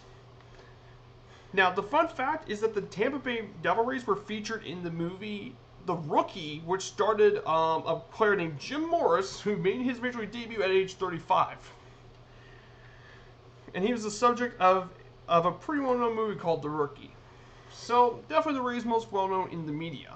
Now, the Tampa Bay Rays, actually, the origin of the Rays does not start in the 1990s. It actually started several decades back. It's been that way since the 1970s, actually, that people were trying to bring baseball to Tampa, in the Tampa Bay area. However, after decades of failing to lure the Giants and White Sox, the area finally got a ball storm with the follow. Thank you. The franchise finally got a new franchise in 1995, and it will play during the 1998 season, and the team is called the Tampa Bay Devil Rays, named after the Devil Ray, which is actually a nickname for the Manta. The 1998 team, the first game was played back in March 31st, 1998 against the Tigers, as the Devil Rays fell 11-6 to the Tigers. Eventually, the 98 team went 63-99, and the team continued to struggle for the next few seasons as many veterans were past their prime. Because in 99, they got Fred McGriff and Jose Canseco and Greg Vaughn, but those guys were way out of their prime. And this happened for the next couple seasons, even though with players like Carl Crawford and Aubrey Huff and Toby Hall, the franchise just wasn't that great. And even with Scott Kasmir pitching, it couldn't save the team. So instead, Howard Sternberg purchased the team, and he's the current owner of the franchise. And he brought in he brought 2 major additions that completely turned the Rays around. That being the addition of Joe Maddon from who originally managed the Los Angeles Angels. He used to be assistant manager to the LA Angels, and they brought Andrew Friedman as general manager. Those 2 additions were huge for the Rays, as they brought in many of the key future building pieces for the young franchise, mainly guys like David Price and Evan Longoria. And even though the first 2 seasons the team struggled, they had the pieces to do well in the future. For the 28th season, the team went through a massive rebrand, including a brand new name and cover scheme, which is currently the Rays, right here. But bolstered by new additions like Evan Longoria, David Price, Matt Garza, Carlos Pena, Cliff Floyd, the Rays completed one of the greatest Cinderella runs in Major League Baseball history, as the Rays completely dominated the American League East, and they managed to actually beat their rival Red Sox in 7 games to win their first ever American League pennant in their first ever playoff appearance as well. Unfortunately, what sucked is they had to face the Phillies that year, and I still have memories of it. Just why? They lost in 5 games. Just why? They were this close. Ugh.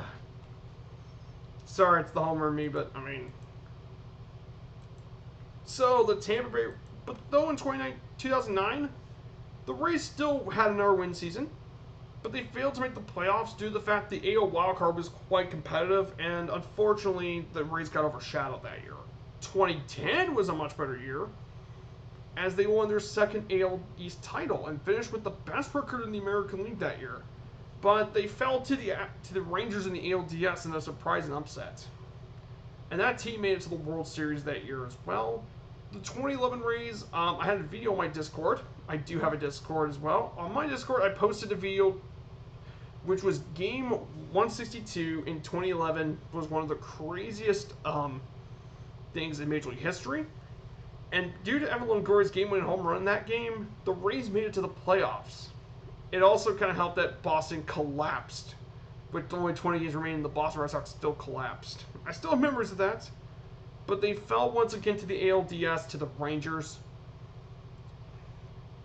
The Rays returned to the playoffs back in 2013 again, after a disappointing 2012. But they lost to the Boston Red Sox that made it all the way to the World Series that year. And that brings us to the next part. That being part 4. And basically, after the 2013 failure to get a championship, the Rays entered a bit of a decline, with Andrew Freeman and Joe Maddon leading the team. But they did have their replacements, though. Kevin Cash was named manager of the Rays, and Eric Niememmer was the general manager. But in typical Rays fashion, the Rays don't give up so easily. The Rays always find a way, even without big-name superstars. The Rays still made pieces that made it work. And as a result, the 2018 Rays won over 90 games. They won 90 games, but they failed to make the playoffs, which is a huge improvement over the previous couple seasons. In 2019, the Rays made it to the playoffs for the first time since 2013, but they lost to the Astros. But 2020, many people say, might be the best team in history. The Rays, in the COVID-shortened season, not only won the American League East again, they got their second American League pennant. And that postseason was crazy because it was led by Randy Arozarena, a guy they got in one of the trades of the Cardinals. And Randy Arozarena hit 10 home runs in the playoffs, which was nuts. And then they faced the LA Dodgers in that World Series. I watched that World Series. Game 4 was awesome. Brett Phillips hit that, one of the craziest walkouts I've ever seen. But despite all that hard work, they fell to the Dodgers in 6 games. And this season, the Rays look like to potentially defend their American League title once again. I think the Rays are in great position to defend that AL title.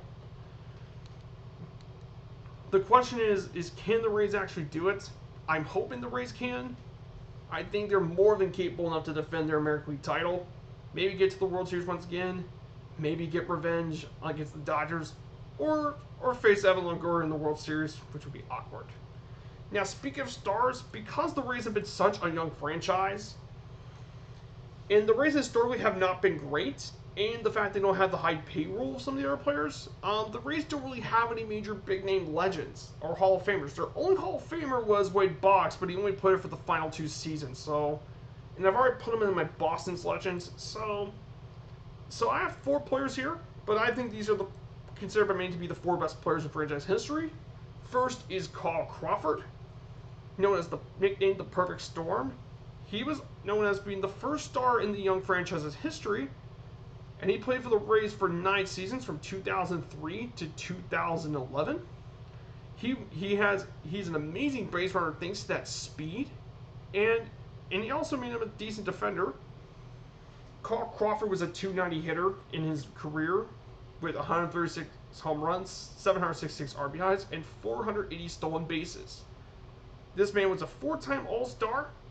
He got the 2010 Gold Glove and Silver Slugger awards, and 4 times he led the American League in stolen bases, and he also led them in triples too. And basically, for those who don't know, stolen bases is when someone takes a base. So it could be from first base to second base, second to third, or even the rare case of third base to home. Home runs, basically, if the ball leaves the stadium, it counts a home run. Batting average is taking the hits divided by the at-bats. And runs batted is basically guys in the base patterns who drive in. So basically, for those who probably don't know the stats. The next player on this list is Scott Kasmir. Now, during his prime, Kasmir was actually the first true ace of the franchise. During his prime, his best pitches were his fastball and slider, which had excellent command. But injuries really took a toll on Scott Kasmir's career. But it was nice seeing Kasmir still pitching, even until 2021. It was nice to see Scott Kasmir still pitching, though. Now, Scott Casmir had a career 180-97 record with a 4.02 ERA and 1,615 strikeouts. He was a 3-time All-Star. Two of those were as a Ray, and then the 2007 AL strikeout leader. And he even pitched for Team USA in the 2021 Tokyo Olympics. He was part of the U.S. national baseball team, which is pretty cool.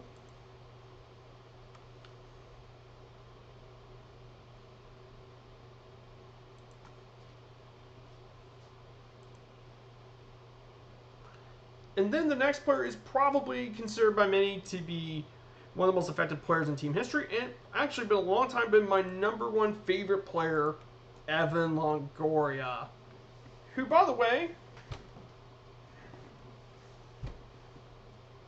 I have his t-shirt, by the way. I have his number on the back.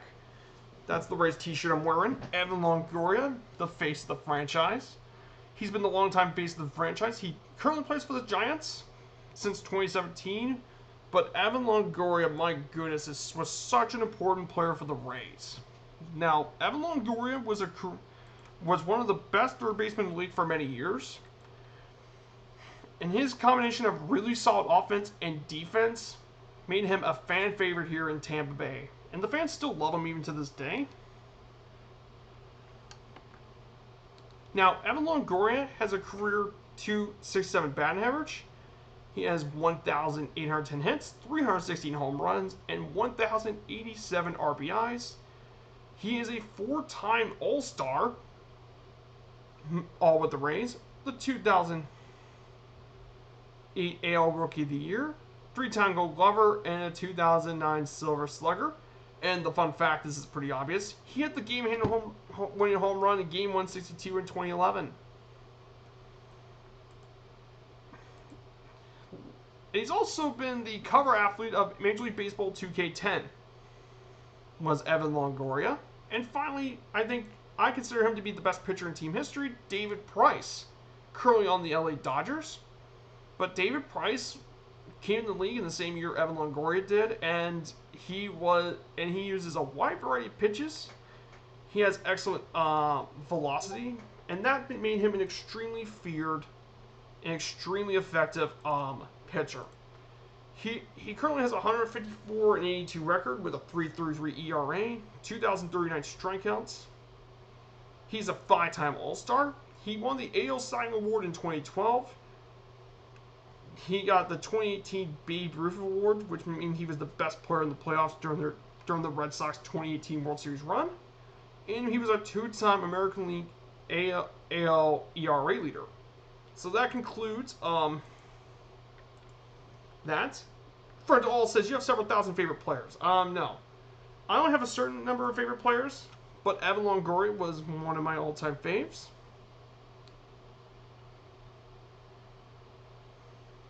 I probably should trim down a little. We're going to land at Pier Night. I'm going to run on runway 36. So in front of us should be there's downtown Tampa.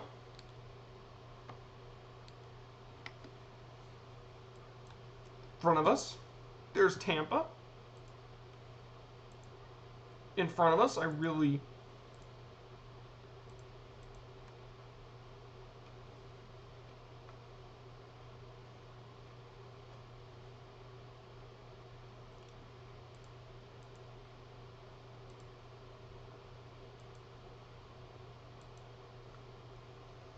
So...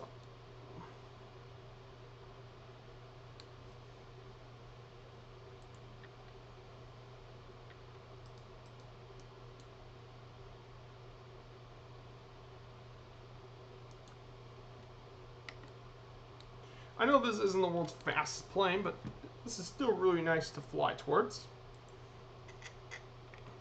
There's downtown Tampa.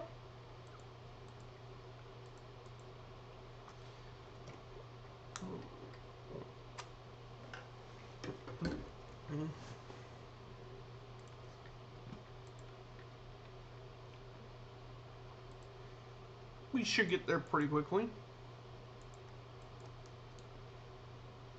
But one of the things I do like about this Shock Ultra is definitely the simplicity. It's a really simple plane. Like, all the Cubs are simple, but this is especially simple.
So, there's the Peter Knight Airport all the way down over here. There's the airport, which is right next to downtown Tampa. Downtown Tampa looking really, really nice.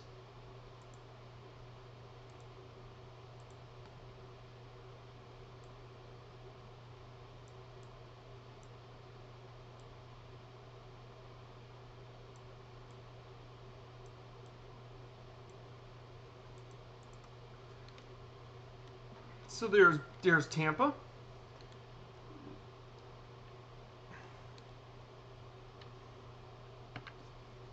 There's our runway. Look at that. Tampa looking pretty nice here today. There's the port. Tampa Bay is very well known for... Tampa's known for its port. And those ports generate a lot of money for the city. We're going to land this on Davis Island.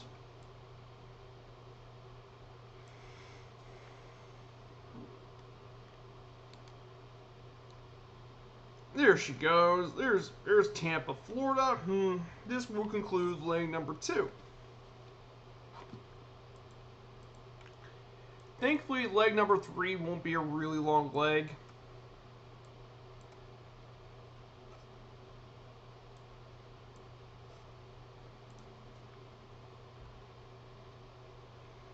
And there she is, Tampa, Florida.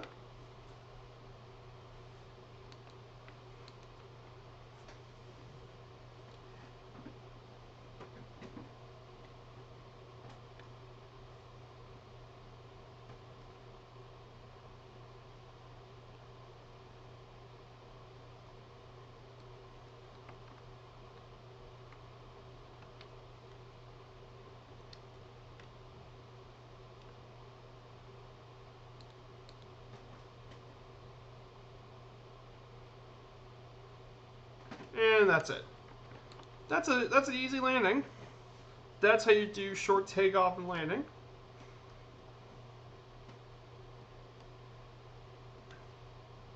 Really, really easy landing. Now,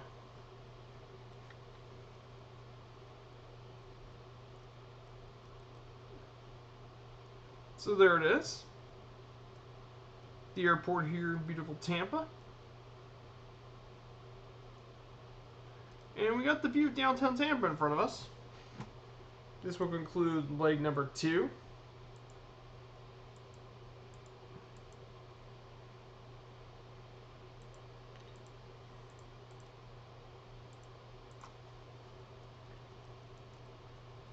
Now, Pete Arnett Airport is actually known as the main general aviation airport in Tampa. This thing was actually built all the way back back in the 30s, 1935. And the reason that this is still the main GA airport is due to the proximity of downtown Tampa.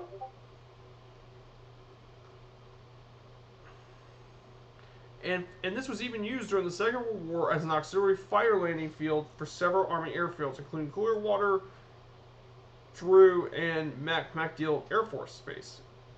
Now, during Tampa, there's also MacDill Air Force Base, which is where the 6th Air Refueling Wing has actually been assigned to there as well. So definitely a very nice place, and definitely something very nice. There's downtown Tampa right in front of us, and we're going to actually go ahead and get to the last leg. We're going to fly to St. Petersburg. Now, I got my nav map point right here. Now, taking off from here should be difficult. Should I even use the runway? Because this thing does not need a runway. There you go. And I'm already just going to get off from here. Look at that, and I don't even have flaps on this thing too, and this thing still wants to take off, even without flaps. This thing doesn't need any. It's actually pretty crazy. Now downtown Tampa, for those, is the 3rd most populous city in Florida based on city population, only behind Jacksonville and Miami. It's functioned as a military center during the 19th century with the establishment of Fort Brooke. Now, Tampa's economy is driven by tourism, technology, and maritime activity. So Tampa landmarks include Ybor City, Busch Gardens Tampa, the area city's theme park, and Mlb Arena, which is the home of the 3-time Stanley Cup champion and 2-time defending Stanley Cup champion Tampa Bay Lightning hockey team. Some notable people include Tony La Russa, a famous Hall of Fame baseball manager. Randy Savage and Hulk Hogan also called Tampa home, and 3-time Daytona 500 winner Danny Hamlin calls Tampa home. So right over here, this here is Mlb Arena. This is where the Tampa Bay Lightning hockey team plays. I want to go check out the Lightning. My favorite hockey team plays down here. Right next to it is the Florida Aquarium, one of the other landmark attractions in Tampa, in downtown Tampa.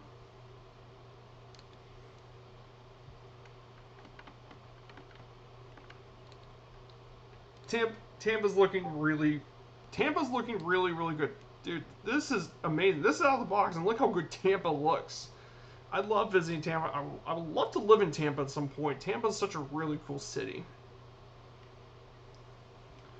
Now, the next part is we're going to fly all the way to Steinbrenner Field, home of, named after legendary and infamous Yankee owner George Steinbrenner. Now, it was opened back in 1996, and it's the spring training home of the New York Yankees, but it's also home to their low Class A affiliate, the Tampa Tarpons, call it home. Now, it seats 11,000 fans, which makes it one of the largest minor league spring training stadiums. And the dimensions here are actually the same as Yankee Stadium. with 318 left, 399 left center, 408 center, 385 right center, and 314 in right field. And the reason I'm talking about those is because every stadium in baseball is unique, as the outfield dimensions are different in nearly every ballpark. Whereas most other sports, the dimensions remain the same. Now, this picture here has many plaques of some iconic Yankee players and legends. They actually have their own replica of the frieze used in the Yankee Stadium, and many different luxury suites are also included here as well.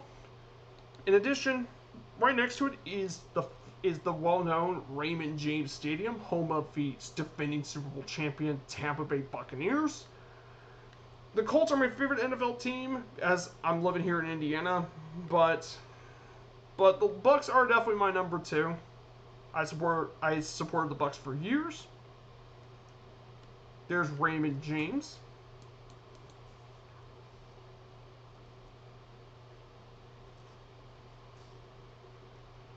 There's Raymond James Stadium. Now, the stadium is most well known for is the pirate ship on the end zone. Let's see if we can find the pirate ship. Oh, there's the pirate ship on the other. There's what the pirate ship was. And I think we found George M. Steinbrenner Field. So this is Steinbrenner Field. It's not really modeled well in the sim, but there it is.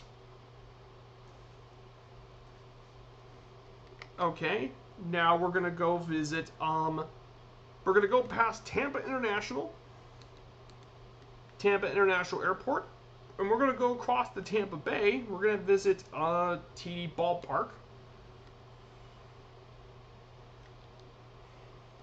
I mean, look how low we're flying. We're flying really, really low.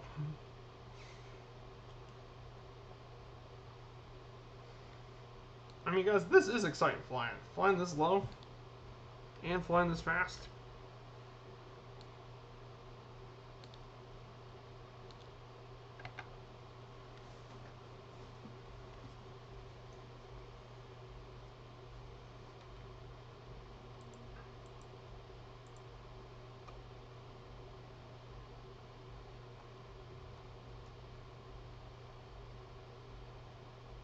Now, Tampa International was actually built. Now, Tampa International was actually established all the way back in 1920 as Drew Field. It didn't become Tampa International until the 60s. This airport serves over 20 different major air carrier airlines, 4 regional airlines, and 3 air cargo. The main one being Southwest Airlines, which shared the largest passenger flights, operating up to 121 daily flights out of Tampa International. This airport presently serves 93 non-stop destinations throughout North America, Central America, the Caribbean, and Europe. And the airport has handled over 22 million passengers in 2019, making it the 28th busiest airport by passenger movements in North America. And some of those non-stop destinations would include Toronto, LA, San Francisco, Louisville, Chicago, Indianapolis, Kansas City, Phoenix, and much, much more. As well. So that brings us to a lot of airports.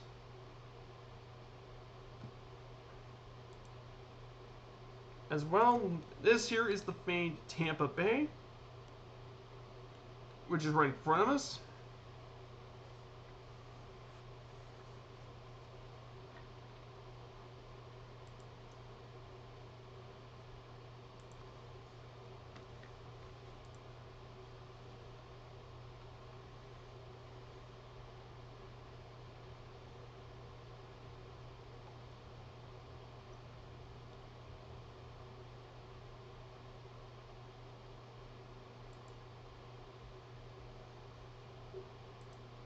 So definitely very nice.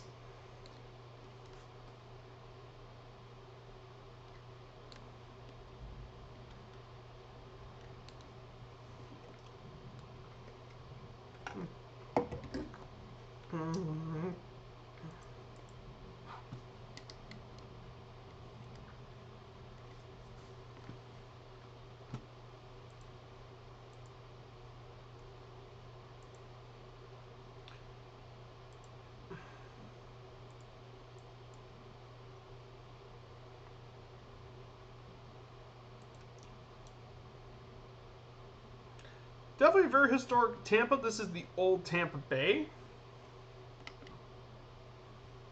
So basically, this is where the Tampa Bay comes from. Is the old Tampa Bay. That's why the whole area is called Tampa Bay for a reason. It is actually a natural harbor that connects it to the Gulf of Mexico. It comprises many different kinds of bays, including Hillsborough Bay, McKay Bay, Old Tampa Bay, Middle Tampa Bay, and Lower Tampa Bay.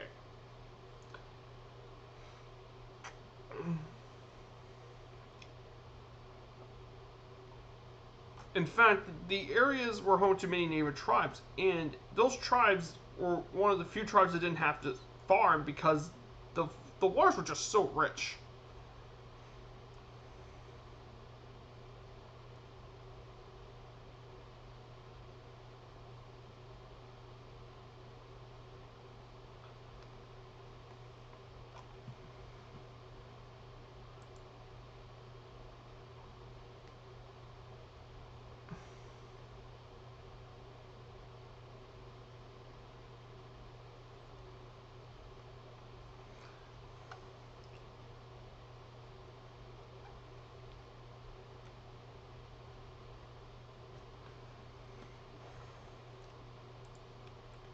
And there's many ports in Tampa, including Port Tampa, which is actually one of the busiest ports in the United States, and it's the largest port in the state of Florida. And such, and that's further down from Tampa Bay.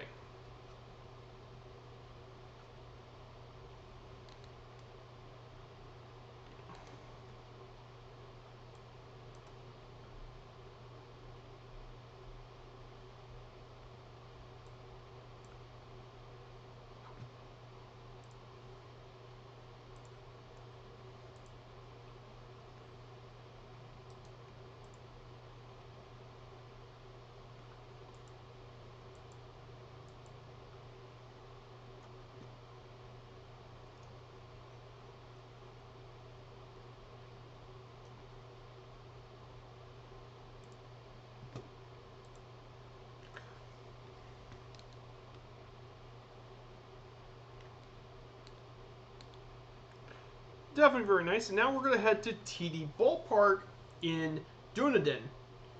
Now, Dunedin has got Scotch heritage, but Dunedin basically is where the Blue Jays have been playing spring training ball since their inaugural season in '77. And this ballpark in particular opened all the way back in 1990 as the spring training home of the Toronto Blue Jays in their low A affiliate, the Dunedin Blue Jays. It has 8,500 fans, and the dimensions are mostly similar, with a few differences. It has skyboxes, multiple picnic areas, an electronic scoreboard, and more.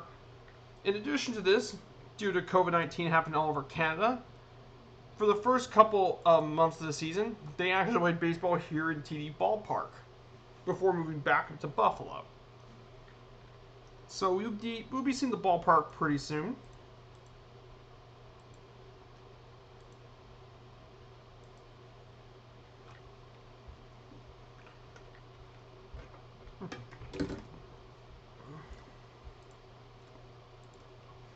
Yeah, it's beautiful out here today in Tampa. It's very, very nice out here.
I think we get new to TD Ballpark.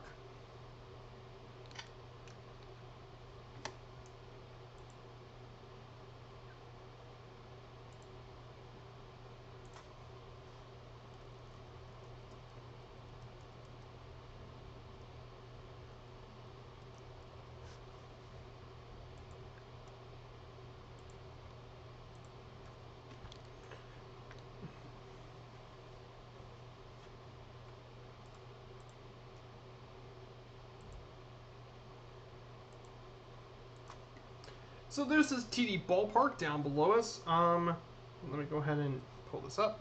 So there's TD Ballpark down over here. Now TD Ballpark is right over here. Home to the Blue Jays. Spring training. And down over here is all that Clearwater Beach. Definitely get some really nice beachside properties.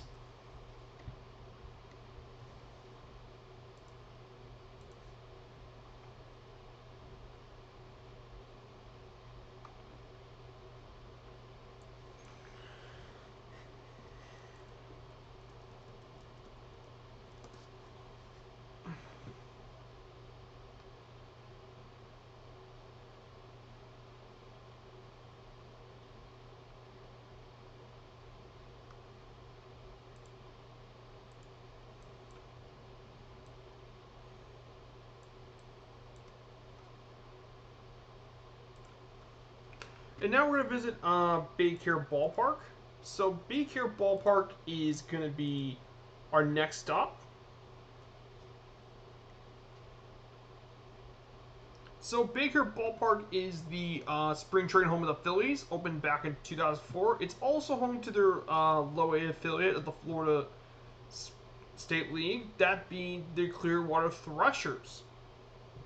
Now, the only thing I got here is it only has 8,500 people, and it has a seat, and the alpha dimensions being 329 in left field, 389 left center, 408 in right, and center field, and 330 at right. At one point, the stadium was once submerged underwater. The field was underwater during the outcome of one of the hurricanes. But that is why the thing was underwater.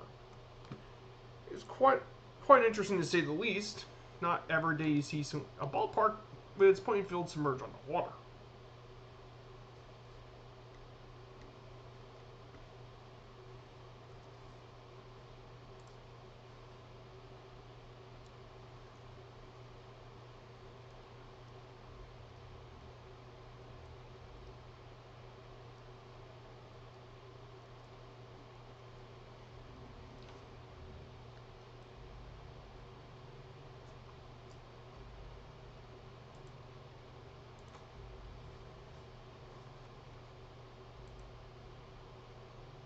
There's our ballpark, I think, somewhere over here.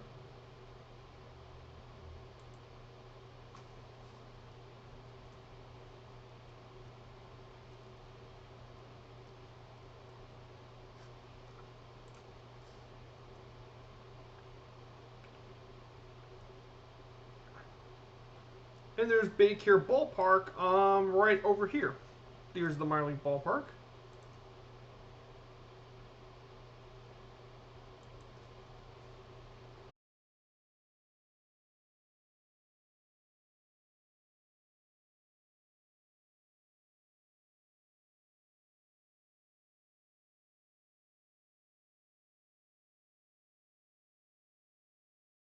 St. Petersburg, Florida. We're going to go ahead and take you through a tour here. So St. Pete is what I call it. Don't confuse it for St. Petersburg, Russia. Don't ever make that confusing statement. It may be the St. Petersburg's the same in Russia, but it's very different worlds. St. Pete, Florida, known for beaches and stuff. St. Pete, Russia,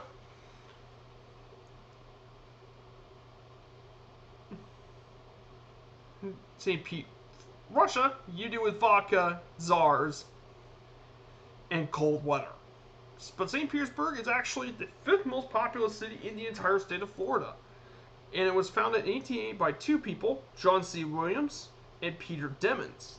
These two founded the city. With an average of some 361 days of sunshine each year, St. Petersburg has been nicknamed the Sunshine City. Now, notable landmarks include Tropicana Field, the home of the Tampa Bay Raise, the Dolly Museum, which is a whole museum dedicated to Salvador Dali, one of the more famous artists of the 20th century, and the Sunken Gardens. Now, some notable people include Zach McCaff, who is born in St. Petersburg and plays goalie for Real Salt Lake. Dwight Gooden, who most famous was a member of the 1986 Mets, a four-time All-Star pitcher. And Al Lang, for the longest time, has been the mayor of St. Petersburg. And there's downtown St. Pete in front of us. Now, this airport here is St. Petersburg Clearwater International.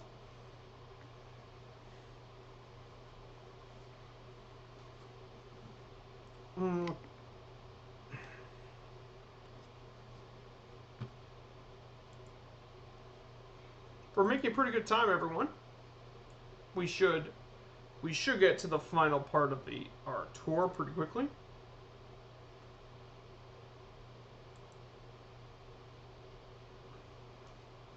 And now I'm going to talk about the final thing is Tropicana Field, the home of the Rays. And this one is a very interesting ballpark, to say the least. It opened all the way back, not in 98 though. It opened all the way back in 1990 as a way to lure the Giants and White Sox out of their home cities to Tampa, but that never happened. It is the home of the Tampa Bay Rays since their inaugural season back in 1998. But believe it or not, this city was also home for a couple years to the Tampa Bay Lightning. Yes, the Tampa Bay Lightning once played hockey here, believe it or not. It was called the Thunderdome. Now, currently the seat capacity is 25,000, which is the least among all Major League Baseball. But without tarps, it can go up to 42,000, which makes it actually one of the larger stadiums in Major League Baseball. And the outfield dimensions are 315, 370, 404, 370, and 332 feet. Now, some notable features about Tropicana Field, most infamously, is the catwalks. And about the catwalks, let me pull up the ground rules for this. Yes, there's whole ground rules on how this whole thing goes, and this is from the Tampa Bay Raise website. So if a ball is lodged, it is the catwalks. Okay. If a bad ball strikes the catwalk, by a suspended object over fair territory, if those balls hit the lower two catwalks, the C or D ring, including any lights, it actually counts as a home run if you hit one of the two lower catwalks. If you hit it in the A or B ring of the catwalks, it is in fair territory. It's in play. If caught by a batter, the batter's out, and the runners advance their own risk. A bad ball, if not judged a home run, remains in the catwalk, is a double. And if a ball strikes a catwalk over foul territory, it's a dead ball. Yes, I am not kidding. That's actually happened more times than you think.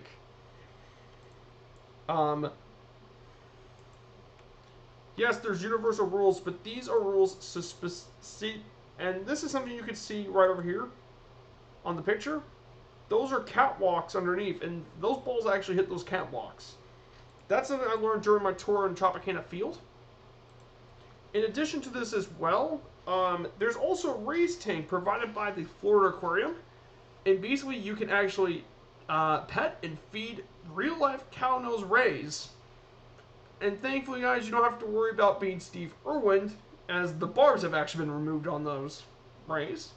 And finally, a Ted Williams Museum, which dedicates its life to Ted Williams, one of the greatest baseball players of all time. Now, some memorable moments at the Trop include the 2008 World Series, their very first ever World Series appearance, Game 162 in 2011, which was one of the most well-known games in Rays history, and finally the 1999 NCAA Final Four, because in addition to playing football, in baseball and hockey, they also had basketball. And yes, football's played here too.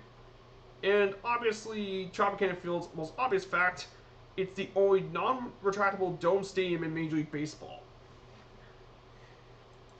So, one of the most interesting things about Tropicana Field that a lot of people like to rag on about it is location, and that is something. I think the issue of the Trop is not the stadium itself or the team. It's just the stadium's in a terrible location. Like, it's not that I'm against St. Petersburg. It's just most of the team that supports the Rays is in Tampa, and if it's all the way out here in St. Pete, now usually in most areas this isn't really a problem, but you have to consider you're in Tampa. There's a whole Tampa Bay. There isn't as much. Whoa. Okay, I knew we flipped and died. There's the Trop. There is the Trop in front of us.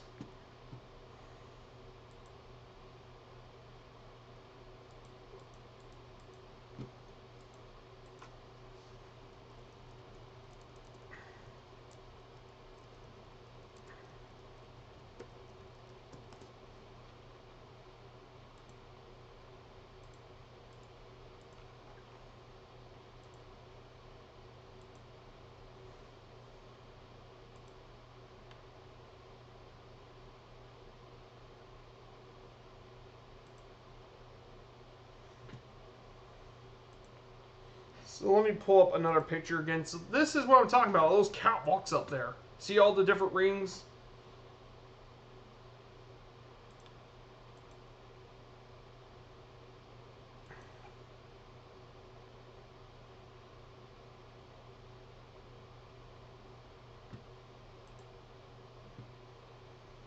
Yeah, it's crazy. Now we get to the Trop.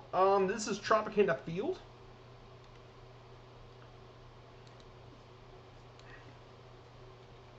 Let me go ahead and pull up. Let me pull up the scenery and stuff. So this is Tropicana Field, the only non-retractable dome stadium in the league. Now, one of the advantages I do like about the Trop compared to some of the others, and I know a lot of people like to rag on the Trop, hey, at least you're domed. You don't have to worry about the rain and lightning in Tampa. Because Tampa also is notoriously where a lot of lightning stuff. And let me go ahead and pause this. Increase drone speed. So I'm going to give you guys, I'm going to lower in and give you guys a closer look at the Trop. I've been in the Trop once. I think it was during the 2010-2011 season. During that year, I believe, in 2011. It's actually not that bad of a stadium, and I know the Rays at least try to keep the place looking kind of fresh. So this here is Trop.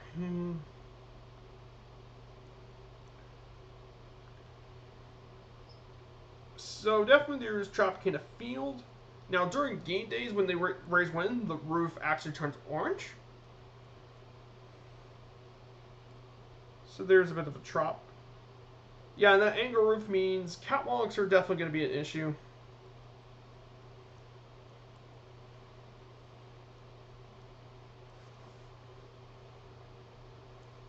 Now, there is one final place we'll be visiting. Lang Stadium is going to be the last place we're visiting. It's home to the Tampa Bay Raise soccer team, but believe it or not, this was actually also a baseball stadium that was opened all the way back in 1947.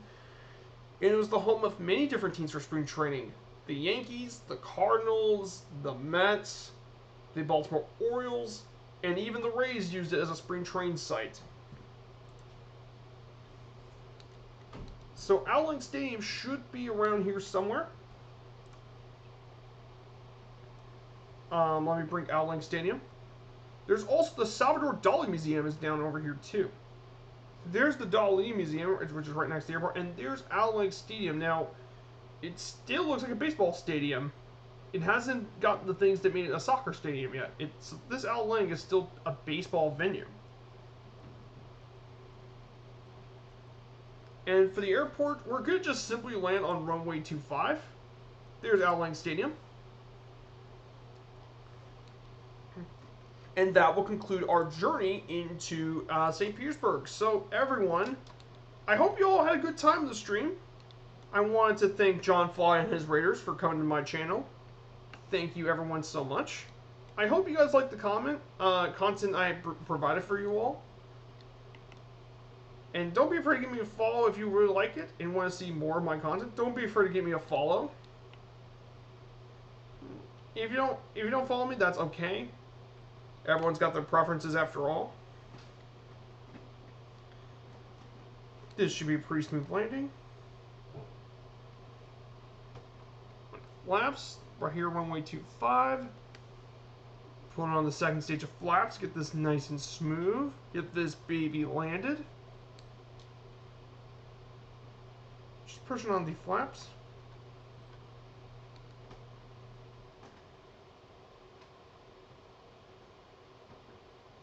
There she goes. And there is the beautiful view of downtown St. Petersburg. And we could just roll off to right here. And we can call this a flight, everyone. So, yes, that's it, everyone. US APR, I see you in the air. Good to see you in the air. So, there it is, everyone. Beautiful St. Petersburg, Florida. And across the Tampa Bay, which is pretty cool. So I wanted to say thank you for everyone who's come on my stream, no matter if it's from the beginning or everyone that's came along from the raid from John Fly. I want to say thank you to John Fly so much. Thank you everyone for this amazing stream. I've been sightseeing. See you next time. No Prawn Splasher. But yeah, this is a beautiful area to fly. I love flying in Florida. So guys, I want to tell you about next week. So Friday, I got something pretty cool we're going to go flying. We're going to fly somewhere in Europe on Friday. Then Sunday, for our baseball-inspired series, we will be taking a trip to Miami. South Beach, baby. Some partying, get some Cuban sandwiches, and visit the rest of the spring train sites. Now, we're going to find someone to raid, and I think I know who to raid. It shouldn't be a surprise. It should be Two-Toe Murphy. So I hope everyone here is going to have a great rest of the weekend. And I hope to see you all next time on Friday. Take care, everyone, and have a great rest of the Sunday.